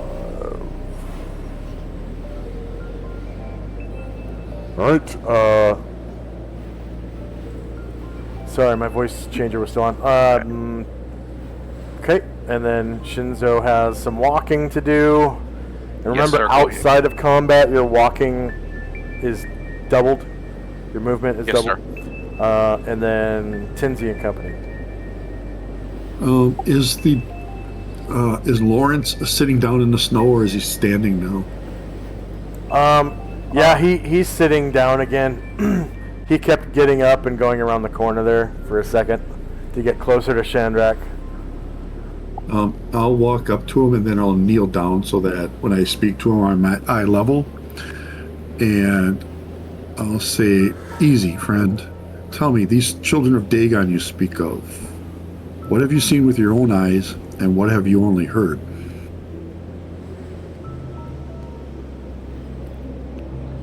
Well, from time to time I've seen deep ones in their houses. The older they get, the more deep one like they get. Until finally, when they reach a certain age, they go into the sea and never come back because they've fully grown into a deep one. You don't be believing, do you, boy? I have no reason to doubt you. He stands Have up they done? and he walks over to you. And then I get up with him and say, "Have they spoken to you or asked anything of you?" Nothing out of the ordinary, no. You be talking about the children of the deep of Father Dagon? Yes. Have they ever approached you or asked for anything? No, but they cast me out of their church. Long time ago.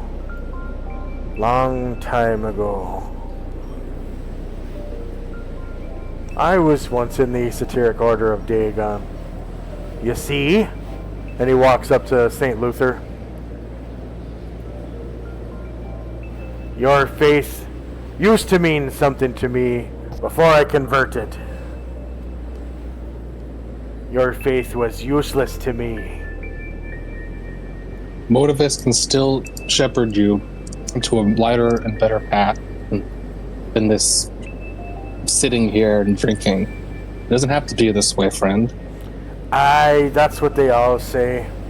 And the priest of Poseidon as well. But the esoteric order of Dagon. Where is the priest of Poseidon now? Probably dead. It was 2 generations ago. Aha. In the time Why of were my you cast out? grandfather. Why were you cast out? Oh, I showed up to church drunk one too many times. They won't let me in anymore, no. And I'm too old to mate with them, as you see. I would think that would not matter to them, but do they gather at, when do they gather at the temple? Do they have some ritual where they gather together? Just like you, every Sunday. It's tradition. Aye, tradition. Only not during the day, but during the night. Is there a phase of the moon they prefer to meet? Nay, but during the full moon at low tide, they go out to the sea to worship Father Dagon, who be appearing to them sometimes.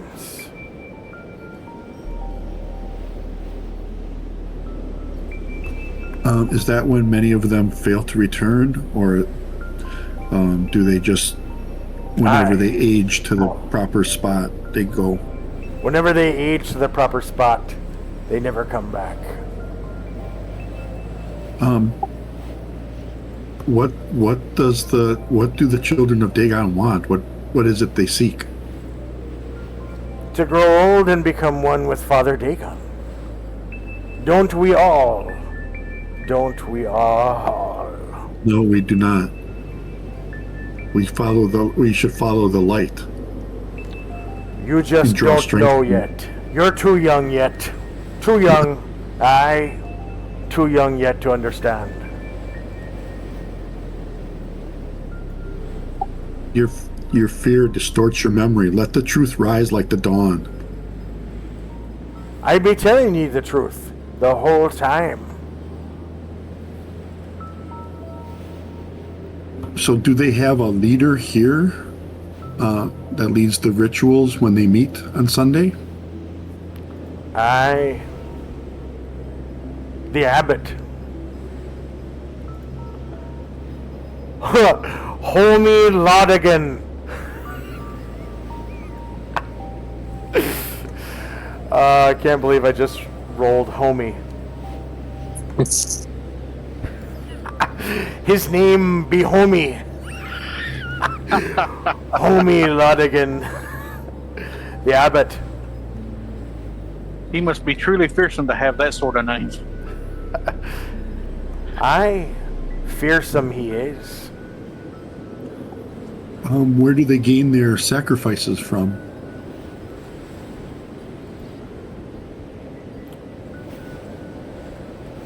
Oh, normal people like you and me. People of the town here, or people Aye. outside of the town? People be disappearing all the time. No one believes me that they be sacrificed to Dagon. Not even the soldiers.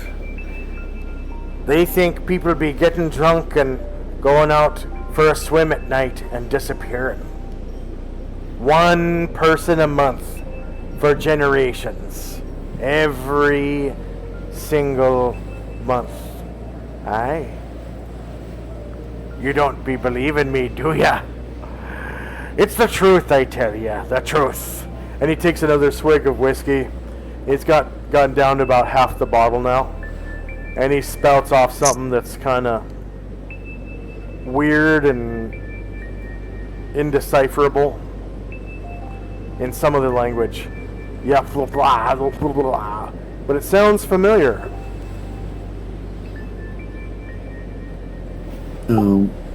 With that, Tenzi rests a hand on his shoulder, just rests it on there, and then with a quiet breath he says, "May the first light find you, even when you cannot find it.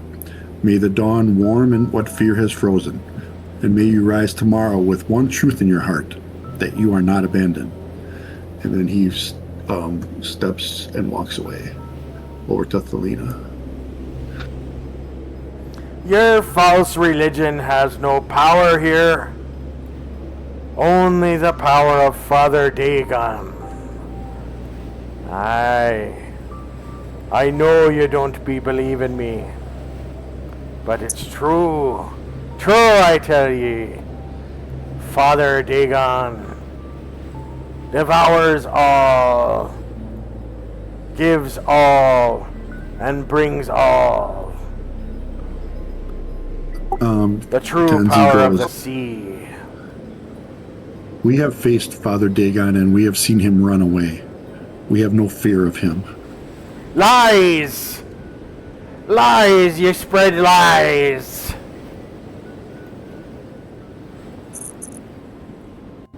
And that'll be all for Tenzi. Shanrak and Company. Shandrak will kind of regard the old man and say, you know an awful lot about this Dagon, but what about before we came here, when we were still in Panoplia? We have had an encounter with another strange entity. This one spoke in our minds and said its name was Yog Sothoth. Do you know anything about this entity? Doesn't sound familiar, but I be having weird nightmares as of late. Sometimes my nightmares speak to me, and I hear that name from time to time. Yog Sothoth. Yog Sothoth. Yog Sothoth! Say the voices in my dreams that haunt my mind during the full moon season, the last few months. What you be making of it? And he takes another swig of whiskey. Mm-hmm. That is exactly what we're here to put and investigate it and an end to. These strange goings on these past few full moons seems to have disturbed everyone on Solynod Hex.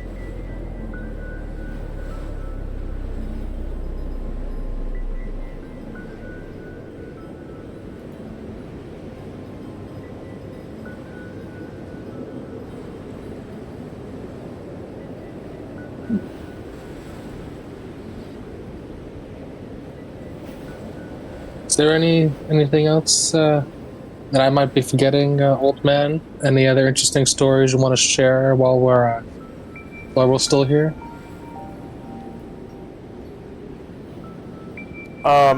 He makes an interesting sign with his hands, kind of looks like a star, and says only Fenglui Maglanov Klulu Rilye Wagnagel Tagan.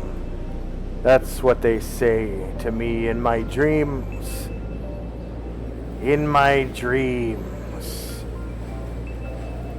In my dreams. And he kind of sits back down, stares off at the sea, takes a swig of whiskey, and like pisses himself.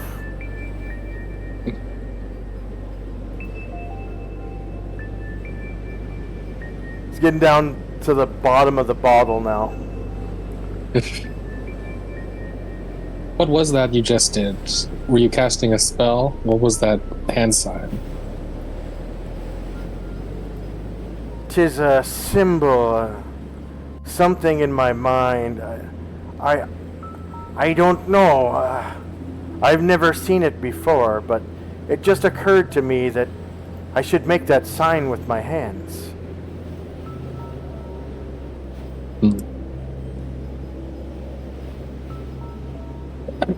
Well, do not answer the call of Klulu, my friend. What? Kalulu? That name, it's in my dreams. Who sent you? Where did you come from? And he looks at you with like the stink eye and takes another swig, finishing off the last bit of whiskey in his bottle. And he says, "Son of a bitch!" And he throws the bottle over the side of the pier, and it kind of shatters on the rocks below.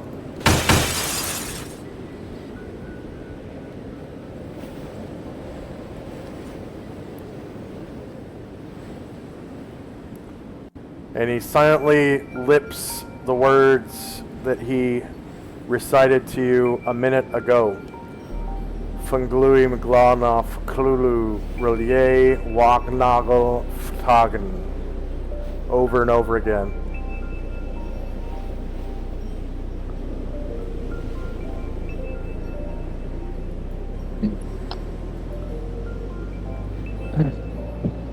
Try to rest, friend, and know that your help, as even if you don't believe it, you might not believe me, but what you told us may put an end to the danger at hand. Right when you say that, he kind of passes out, and he starts like drooling. His mouth is open. He's like mouth breathing, and a little bit of drool comes out, drips down his lip, and kind of runs down his beard and hits his like jacket, and it like freezes like pretty quickly. It's getting pretty cold. All right, yeah, Shandrak will kind of turn back to those people and be like, "Well, I think that was worth a bottle of whiskey." So I think the question now is, after hearing that story, do you want to investigate this place now, or should we wait a couple days and see what they're doing on Sunday? I think we should go now and prevent them from having another Sunday in this world. Yeah, that might be prudent in case this one is a sacrifice Sunday. If you could use your magic to call Musashi and to bring Zalmand and my father here, so we can all go together. We'd probably be best at full strength. Or if not, I could do that, but also it sounded like from a Laughing Killer that we could get to this place if we head back to the inn.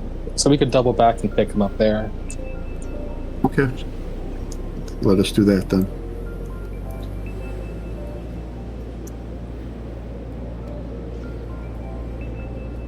And that's okay. Shandrak, yeah. I'm sorry. I was just gonna. Oh, it's not my turn. Never mind. All right. Shandrak's people will begin to walk back then. All right. End of round. Lily. Is Lily will start heading back. Come on. Here we go.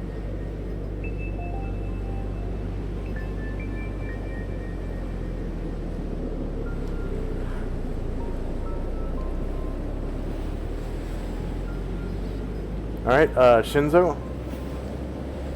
Two shall begin heading back, following the rest of them. Tenzi. Tenzi will first. Is the guy passed out? Yeah. It looks like he's had 2 bottles of whiskey, and he is fully like knocked out asleep.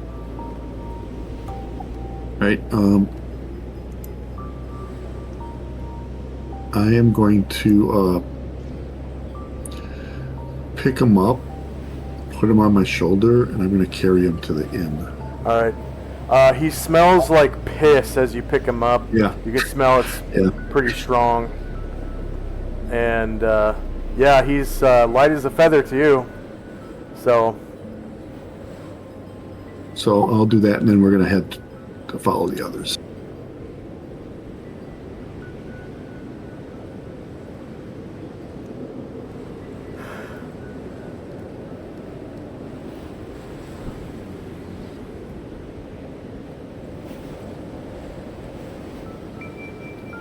We'll stop there, and I'm carrying the guy back.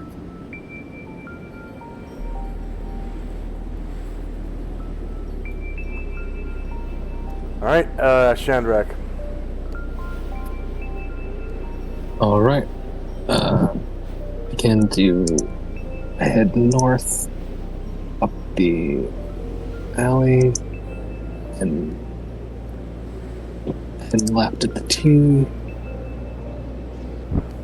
You can see the water is beginning to freeze in the creek as you pass over the bridge. And that Miller wheel thing is kind of keeping the water from freezing around it. So, despite the top of the water being frozen, the water keeps like flowing and spinning the wheel. Sorry, could you nudge Shandrak and Chai? They got stuck in that building. In the intersection. Thank you.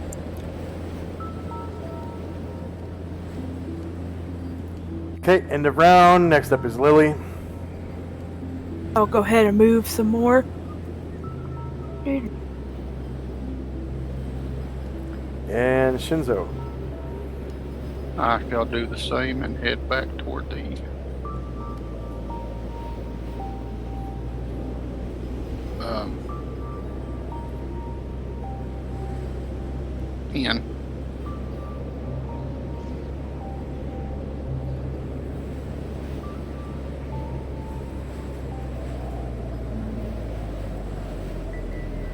And Tenzi and Company. Heading back to the inn, carrying Lauren.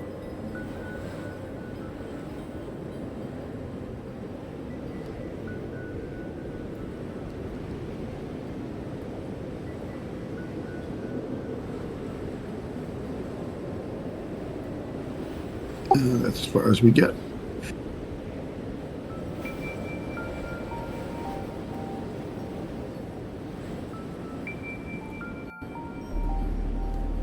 Okay, Shandrak and Company.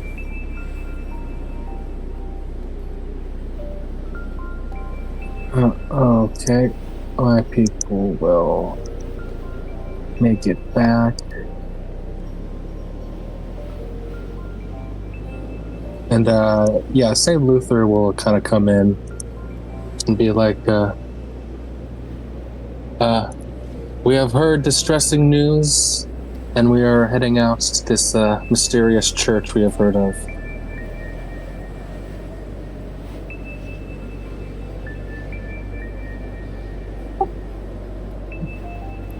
Musashi puts down his mug. Takes a swig to finish it, puts it down, wipes his mouth, and says, "Let us go."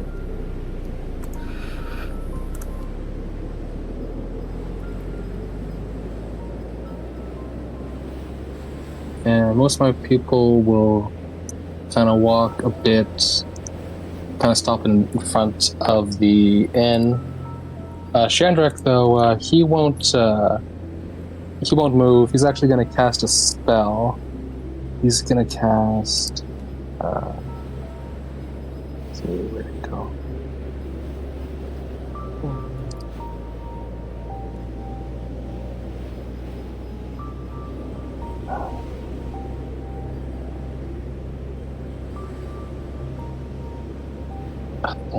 What is it?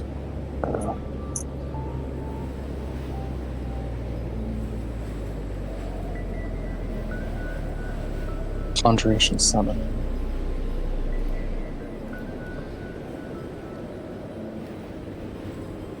Oh, okay. I think there's no template for it, but I'm casting Unseen Servant.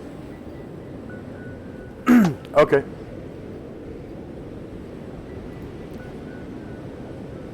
And that one lasts like hours per level, right? Yeah, that would last, let's see. Yeah,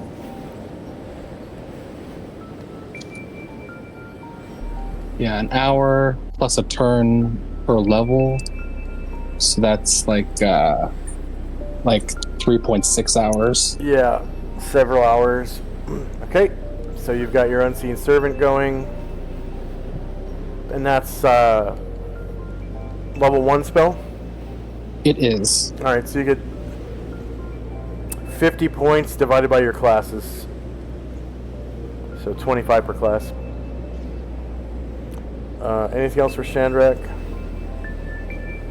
And at the moment, yeah, the servant's just kind of blowing the snow off of me. And you guys notice the water fountain freezes solid. It's getting really cold.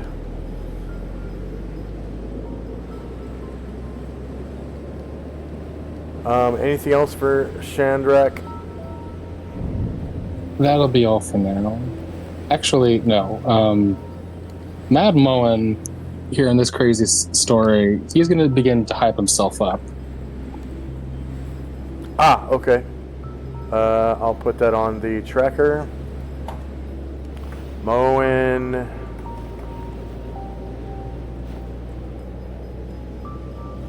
Berserk.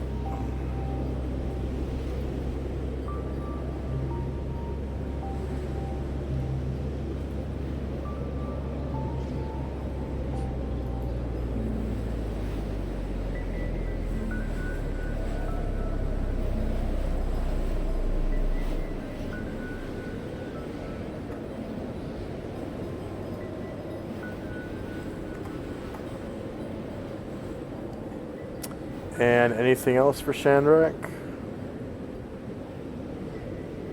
That will be all for now. All right, let's take our last 3-minute break and we'll come back and have the conclusion of today's session. So 3-minute break starting now.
And we are back. Rhiannon, are you there? Yes. Andy, are you there? Yes, sir. And Michael, are you there? Yes. And Shandrak, are you there? Yes, indeed. Okay. Time now is 1:15. First up is Lily.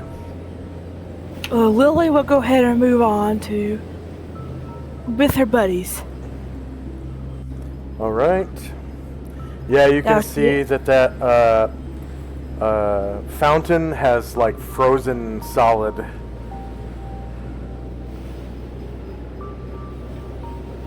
Huh. Like it's like a bit sprayed and it was like Yeah. Yep. Exactly.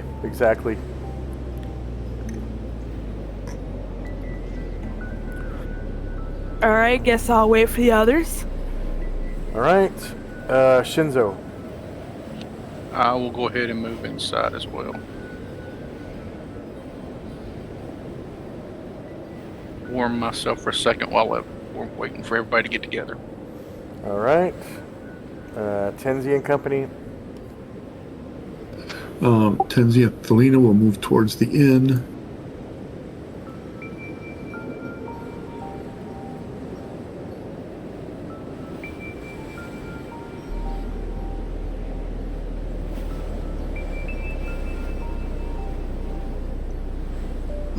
And then Tenzi carrying Lawrence.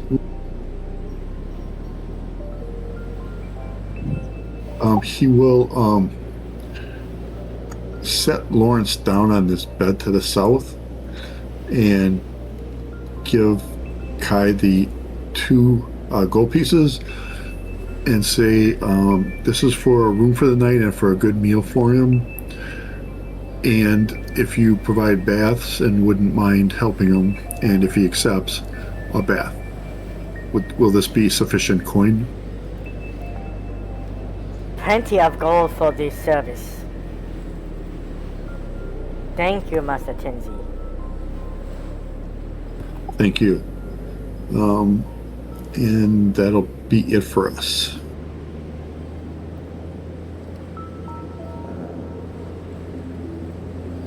Oh, excuse me. Grandmaster Tenzi. And next up is Shandrak and company.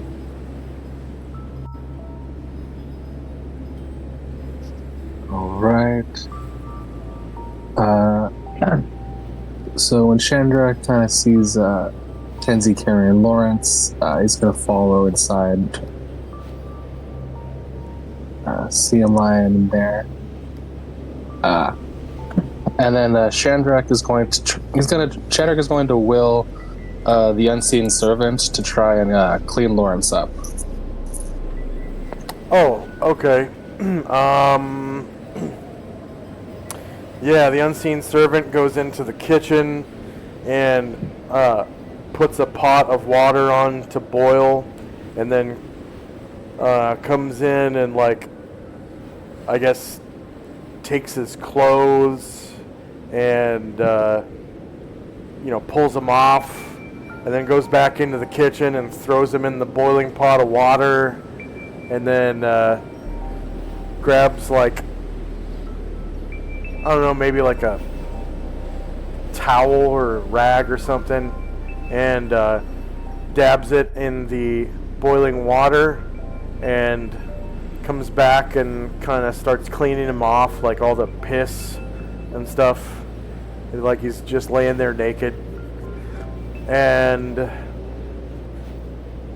goes back into the kitchen, throws the cloth into the boiling water, and then I guess, like, pulls all the clothes out, wrings them out in the water, and then takes them outside and sets up, like, laundry lines, and, well, maybe not outside, maybe right in front of the fireplace. Sets up laundry line in front of the fireplace and hangs up his clothes to dry. And then, throws the water out the back door into the creek, and it kind of melts the ice on top, and and then he scoops up another pot of water and sets it on to boil for the bath. And anything else for Chandrak and company?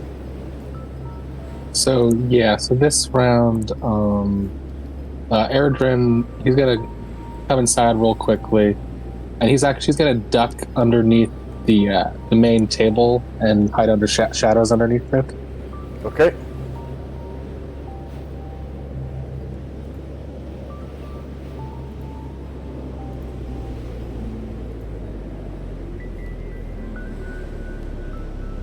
Anything else for Chandrak and company?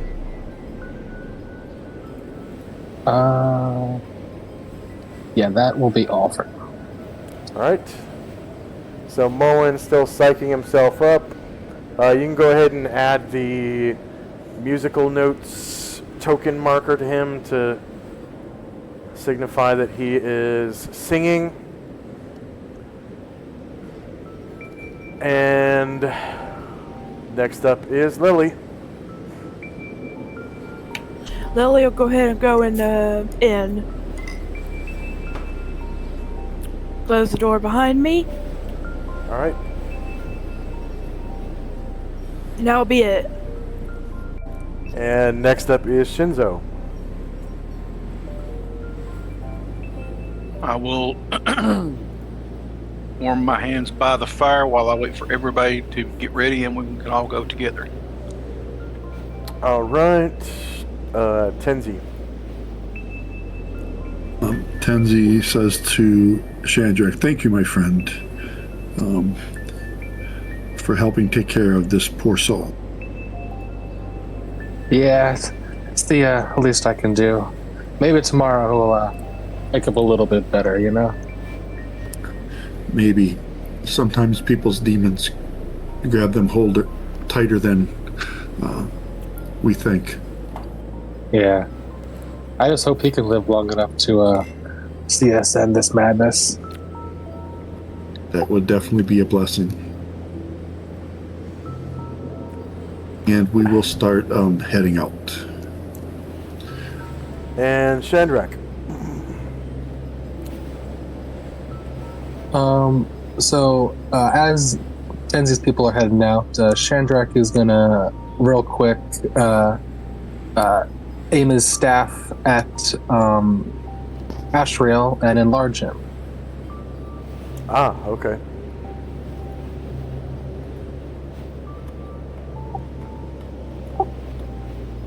My son, thank you. 45 rounds, right? Yes.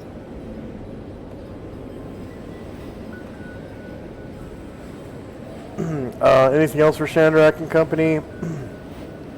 Yeah, so my other people will begin to catch up with Tenzi, including Erdrin, who's going to be sneaking now.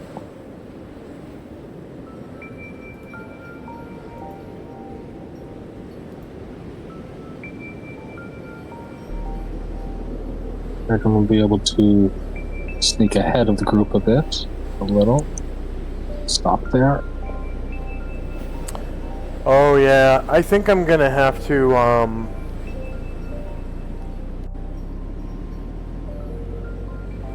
like redo Erdrin's character sheet or something, because his move silently doesn't work anymore.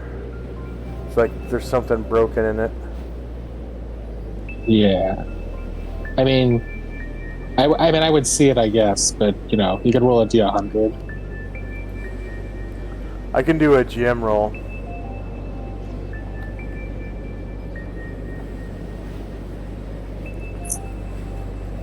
Alright, so that's the end of the round. I'm going to sort before I end the round first because we got a 45 round counter now. So that would turn to negative 44, enter. And I guess we'll do one more round. So time now is 1:17 p.m. Moen is trying to psych himself up. First up is Lily. I'll go ahead and move out of the, so I can be with my buddies here. There they are. That'll be my turn. All right.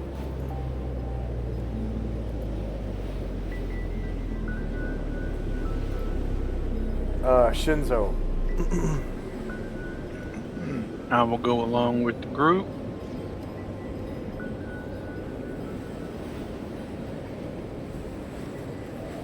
Stop there. All right. Tenzi. We'll move forward.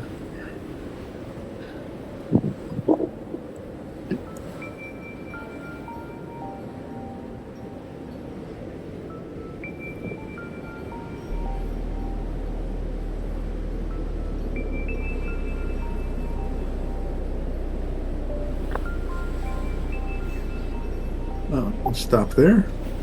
All right. And Shandrak. All right. Chandra will jog, try and catch up.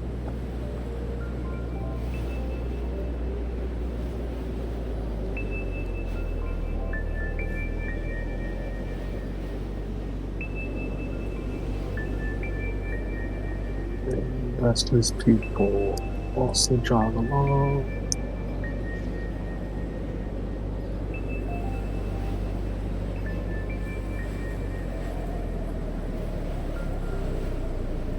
And Aaron will begin to sleep.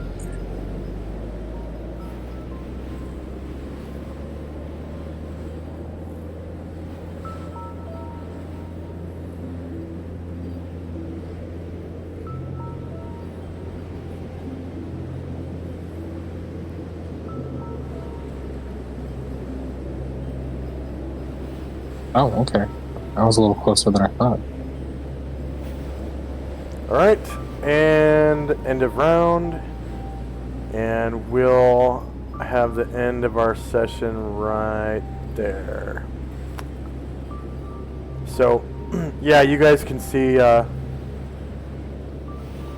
large building here. Looks like a temple from the outside that has markings all over it that are reminiscent of the sea, like stone carved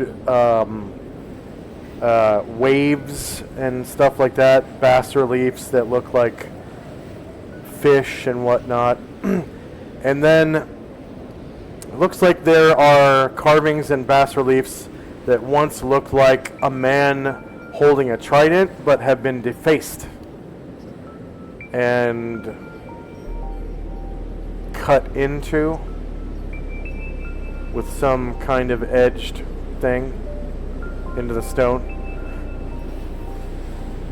And that is where we'll end our session for today. So, welcome to Atreska. Yeah. That was great. Pretty cool. Yeah. Place of whiskey and gold. Gold, whiskey, yeah. Yeah. And a bunch of monsters that some of you guys haven't seen yet. And yeah. So, did anyone gain a level? No, sir. All right. And then is everyone able to show up to the session next weekend? Yeah. Okay. One thing I wanted to go over today is on Easter Sunday. I'm gonna be celebrating Easter for the first time in like, man, 20 years. So no session on Easter Sunday. So yeah, just wanted to let everyone know, like, well ahead of time. But that's in April, obviously, so we got some time before then. And it's not very often that I cancel a session, even when a lot of the players can't make it. I'll even throw a one-shot adventure rather than cancel the session. So not very often that happens, but I am going to be celebrating. So next game, so everyone's able to show up to our next session next week. Yeah. All right. Yes. So I'll go ahead and schedule that. And any questions, comments, or concerns for me real quick? Nope. All right. Yeah, that was just real fun. That was a great introduction. Yeah. Finally done with the trip across the sea. A little investigating and maybe a little brawling coming up. Yeah. If things go pear-shaped. Yep. Took about 5 or 6 sessions to get across the sea, something like that. Yeah, it was a minute. Yeah. It was a couple thousand miles, so it's gonna take a while.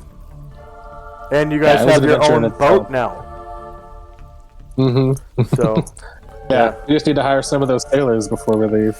Yep. Get some sailors on board, buy some sails and some rigging, and you can set sail. All right. So for our viewers, thank you very much for watching. Please like, share, and subscribe.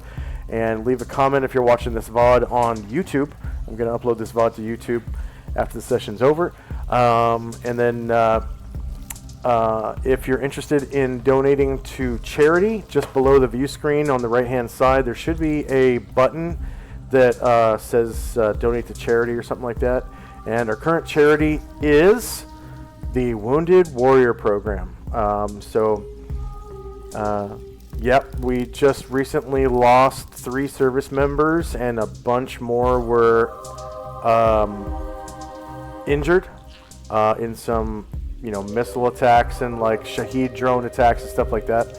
So, we're going to be needing that Wounded Warrior Program charity. Wounded Warrior Project, sorry, that's the name of it. And then, if you like who we are and like what we do, I strongly urge you to explore our links below the view screen. We have links to Patreon, PayPal, if you want to make donations or leave tips. And then there's a link to our Discord community, the Wizards of the West Coast.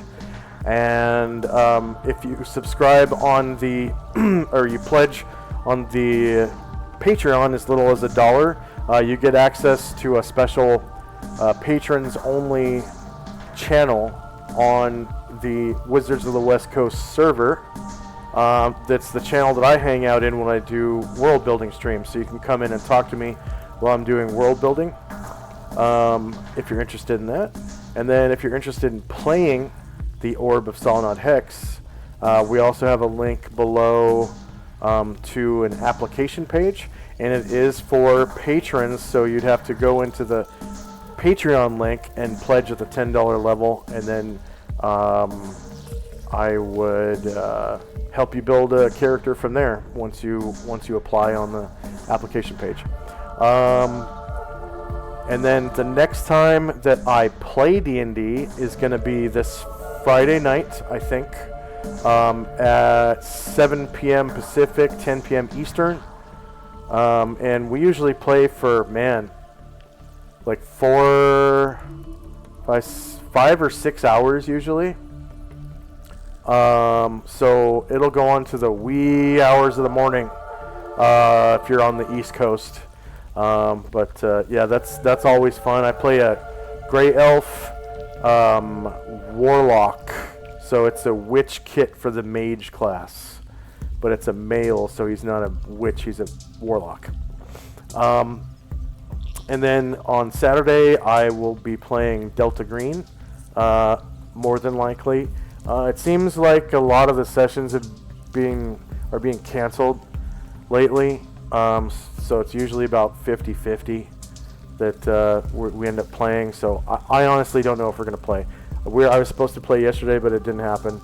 the GM canceled, so he's been having health issues lately. So, but hope you enjoyed the session. Look forward to DMing again for everyone here next week, and we'll see you then. Bye bye.